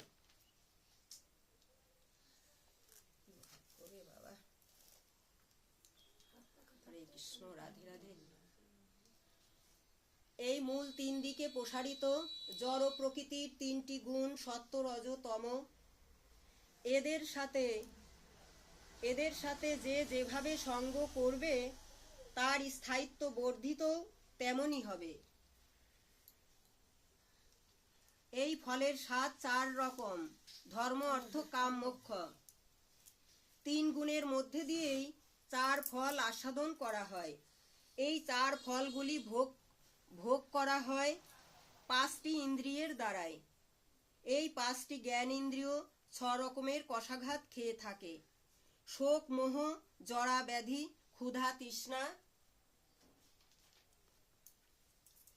ক্ষুধা এবং তৃষ্ণা, এই জড় শরীর 7টি আবরণের দ্বারা আচ্ছাদিত। তাহা হলো, এই জড় শরীরটা 7টি আবরণের দ্বারা আচ্ছাদিত। তাহা হলো ত্বক, পেশি, মাংস, মেদ, অস্থি, মজ্জা ও বীর্য। এই গাছের শাখা 8টি, মাটি, জল, অগ্নি, বায়ু, আকাশ, মন, বুদ্ধি ও অহংকার। এই গাছের শাখা হলো 8টি, মাটি, জল, অগ্নি, বায়ু, আকাশ, মন, বুদ্ধি ও অহংকার।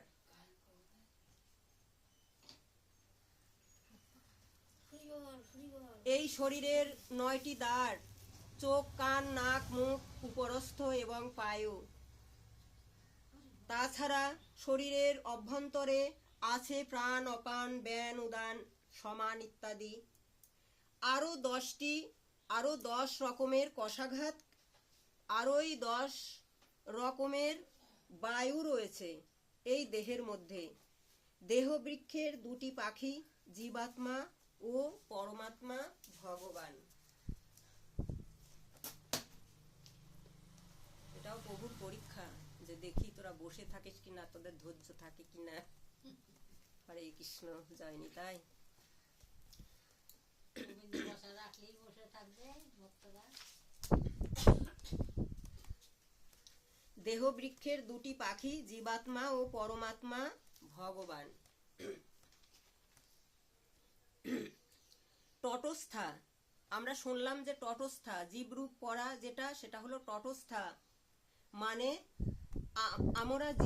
আমরা জীব শক্তি, মায়া শক্তি ভগবানের তটে দাঁড়িয়ে আছি। ভগবানের তটে মাঝখানে দাঁড়িয়ে আমরা ভগবানের তটে অর্থাৎ কিনারে। যেমন সামনে ওইদিকে রয়েছে গঙ্গা, আর এইদিকে ভগবান, আর মাঝখানে আমি। না, ওইদিকে রয়েছে গঙ্গা, গঙ্গা ভগবানের পদনিঃসৃতা যেহেতু, তো গঙ্গার দিকে পিছন দিয়ে আমরা মায়ার সংসারের দিকে মুখ দিয়ে দাঁড়িয়ে আছি। তাকেই বলে তটস্থা, জীব রূপ পরা। বোঝা যাচ্ছে? তো ভগবানের মুখনিসৃত বাণী হলেন গীতা, এবং আমাকে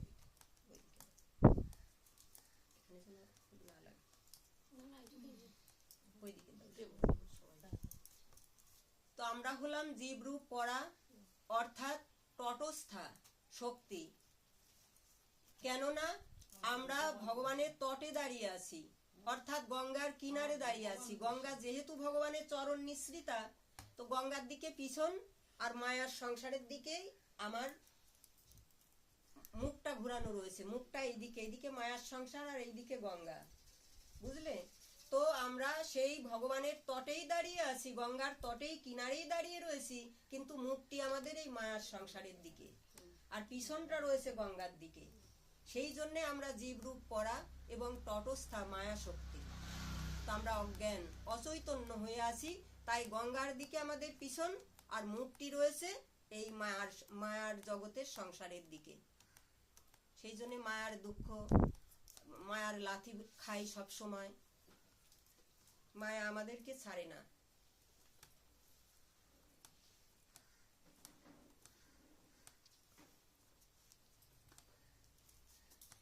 তটে মাঝখানে দাঁড়িয়ে, যেমন গঙ্গার কিনারে, গঙ্গা তো শ্রীহরির চরণ থেকে উদ্ভূতা, তবু সেই গঙ্গাকে উপেক্ষা করে পিছন দিয়ে দাঁড়িয়ে আছি। তাই তারই কূলে, পিছন দিয়ে দাঁড়িয়ে আছি, আবার তারই কূলে। মায়ামুখী হয়ে, পিছনে ভগবান, সামনে মায়া, এই হলো মানব জাতির দুর্দশা। তারই তটে থাকি, অথচ মুখটা অর্থাৎ চেতনা থাকে মায়ার বৈভবের দিকে, যার জন্যই সব আমার বলিয়া মনে হয় বা সবকিছু আমার বলিয়া প্রতিভাত হয়। মায়ামুখী জীবগণ আমরা, তাই সবকিছু আমাদের আমার বলিয়া মনে হয়। এখানে আমাদের চেতনা, ভগবানের দিকে চেতনা নেই।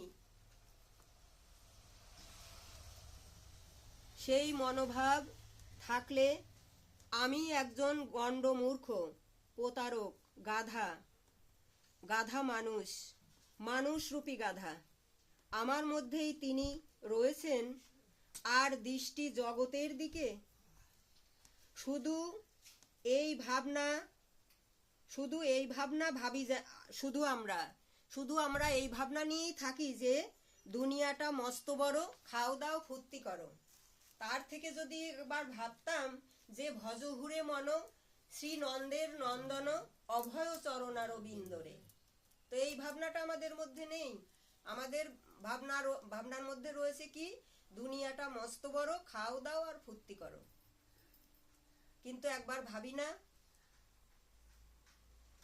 সামনাসামনি গঙ্গা মাতাকে দর্শন করে একবার ভাবি না যে ভজ হুরে মন শ্রীনন্দের নন্দন অভয় চরণার বৃন্দরে।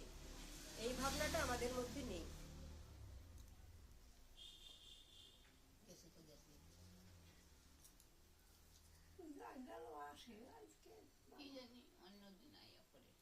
এই মায়া বড়ই দুস্তরা, ইহাকে জয় করা যায় না। এই মায়া বড়ই দুস্তরা, ইহাকে জয় করা সম্ভব নয়।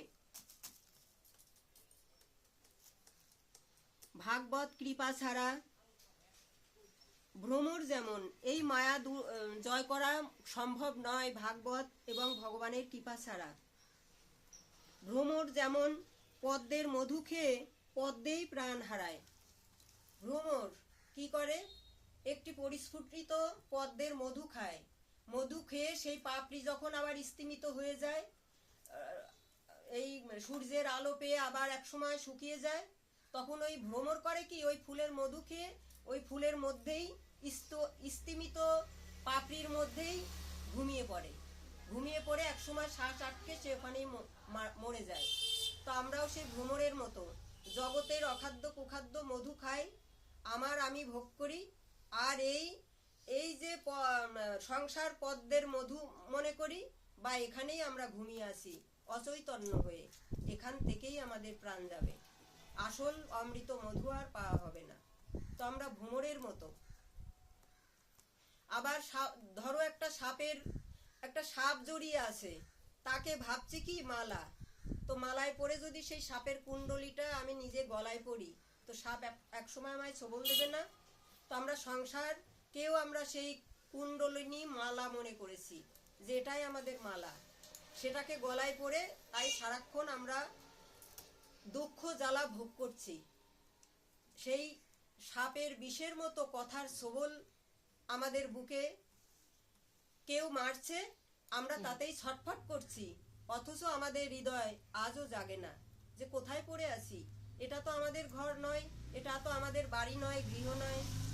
আমাদের বাড়ি ওই দূর গায়ে, ওখান থেকে এসেছি এবং ওখানেই ফিরে যেতে হবে। তো সে ভাবনা, সে চিন্তা আমাদের মধ্যে কি কখনো হয়? কখনো কি গোবিন্দ বলে, হে রাধা রানী বলে কাঁদি যে আমরা তো তোমারই সন্তান, তোমা থেকেই উদ্ভূত হয়েছি, একদিন তোমাতেই ফিরে যেতে হবে। কি হবে এই সংসারের মধু পান করে? এটা মধু নয়, এটা মধুর নামে বিষাক্ত বিষ, বিষয়ের বিষ সারাক্ষণ খেয়ে চলেছি। এই বিষয়ের বিষ খেয়ে বিষাক্ত হয়ে কি লাভ? আমি নিজেই নিজেকে ক্ষতি করছি। সেজন্য গীতাতে ভগবান বললেন যে আত্মায় আত্মার বন্ধু, আত্মায় আত্মার শত্রু।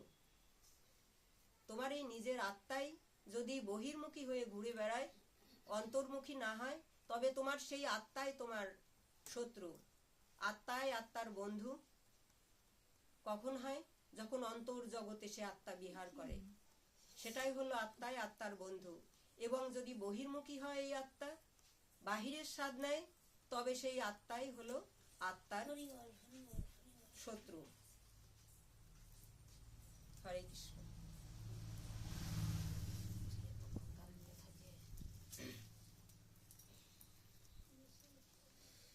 হরি বল, হরি বল, হরি বল।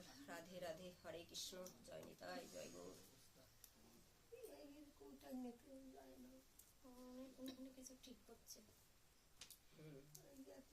সেটাই হবে। কোথাও মনে হয় তারটা ঠিক করছে, ওই জন্য এত দেরি।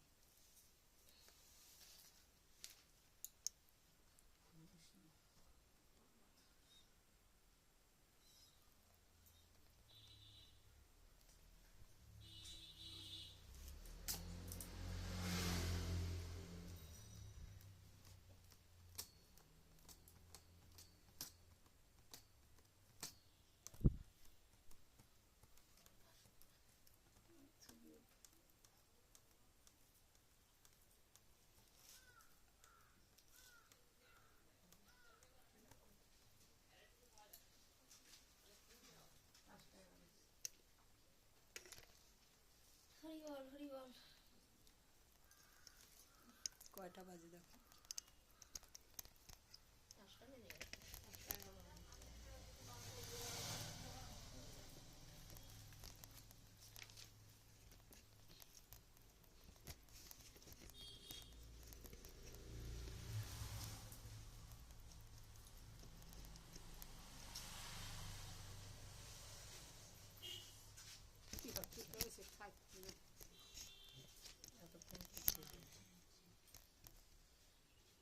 ছেড়ে দাও, তুমি ছেড়ে দাও।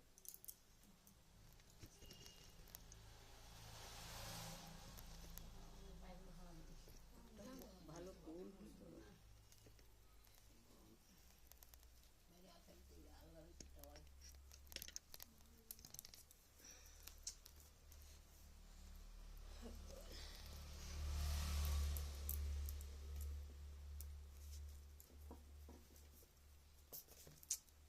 মুশকিল।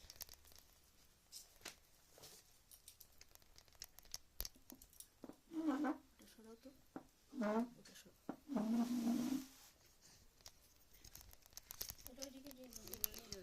সরাবো।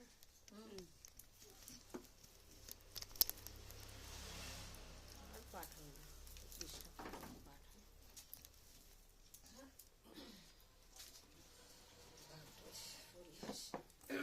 রাধে রাধে, হরে কৃষ্ণ, জয় নিতাই, জয় গৌর।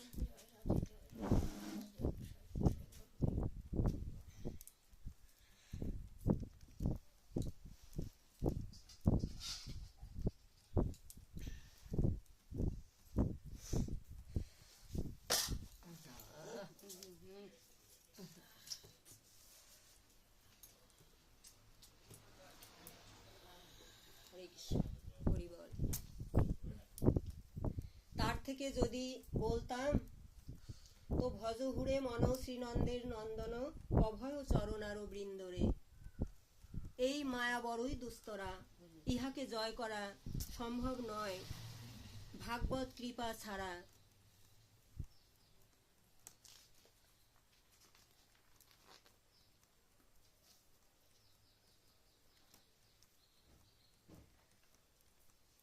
সংসার রূপী সাপ অহরহ আমাদেরকে ছোবল মারে, বিষ ঢালে, ছটপট করি, তাও সরে আসি না। বিষয়ের বিষ খেতেই ভালোবাসি। পৃথিবীর রূপরস গন্ধে এতই মোহিত যে বেরোবার মতো সৎ ইচ্ছা জাগে না, বিবেক জাগ্রত হয় না। মায়ামুগ্ধ জীবের নাই কৃষ্ণ স্মৃতি জ্ঞান। সেজন্য ভাগবত কোনো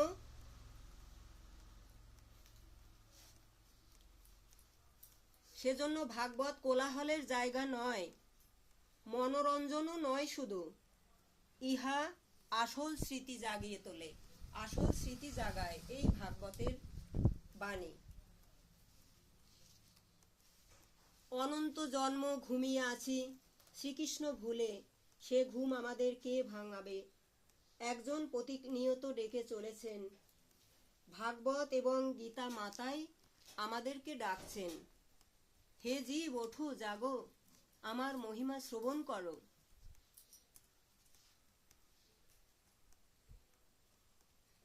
মায়া শক্তির বিনাশ সেদিনই হবে যেদিন শ্রীহরির অন্তরঙ্গা শক্তির সাথে তার পরিচয় হবে।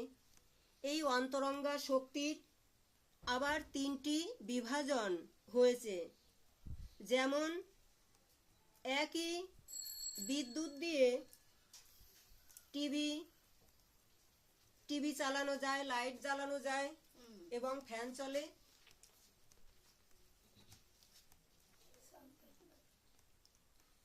একই শক্তির 3টি প্রকাশ, তেমনি অন্তরঙ্গারও 3টি প্রকাশ, সন্ধিনী, সংবিদ এবং আহ্লাদিনী। সৎ চিত আনন্দ, সৎ অংশে সন্ধিনী, চিত অংশে সংবিদ অর্থাৎ জ্ঞান, এবং সৎ অংশে এবং আনন্দ অংশে আহ্লাদিনী, সচ্চিত আনন্দ। সন্ধিনী, সংবিদ এবং আহ্লাদিনী। আহ্লাদিনী শক্তিটাই হলেন রাধারানীর শক্তি। সন্ধিনী ধারণ করবার মতো পাত্র, যেমন ভগবান এসেছিলেন বলে বৃন্দাবনকে ধাম বলা হয়। গয়া, কাশী, প্রয়াগ এগুলি ধাম নয়, এগুলি তীর্থস্থান। কিন্তু বৃন্দাবন, নবদ্বীপ আর পুরী এই 3টি হলেন প্রধান ধাম। ধাম অর্থে ধাম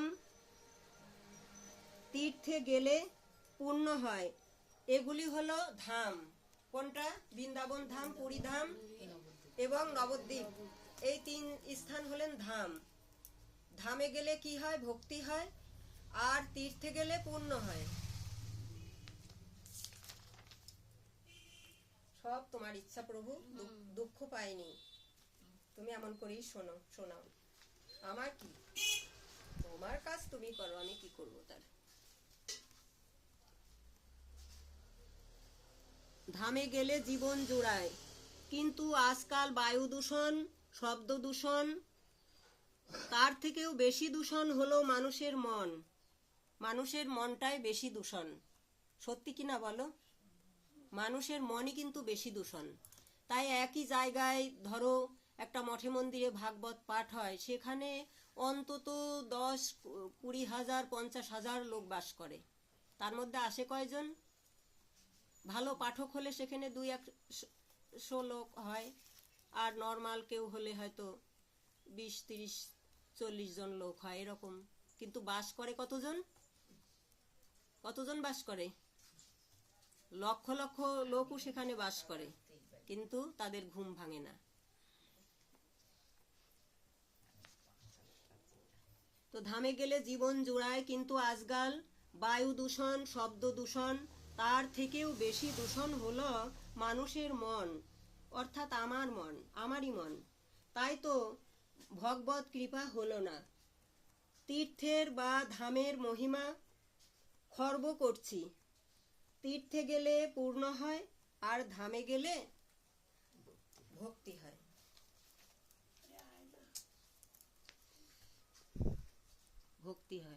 অতএব পাঠের আসরও বৃন্দাবন ধাম। হরি বল। জয় জয় রাধা মাধব।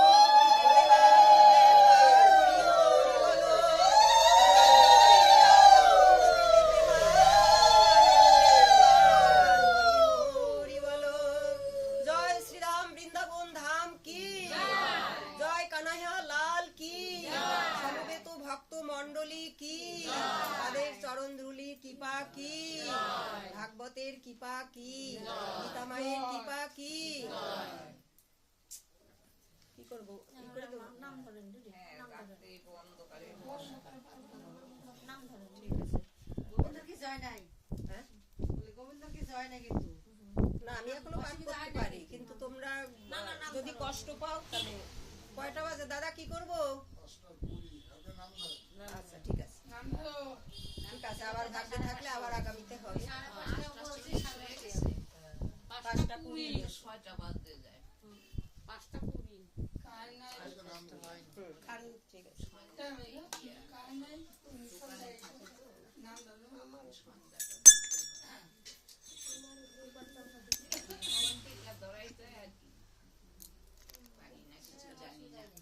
এখন ফোনটা বন্ধ করে দিই। আমি এখন 1 ঘন্টা 2 ঘন্টা পাঠ করতে পারি, অসুবিধা নেই, এটা ভগবানের আশীর্বাদ আছে। কিন্তু তোমরা গরমে কষ্ট পাচ্ছ।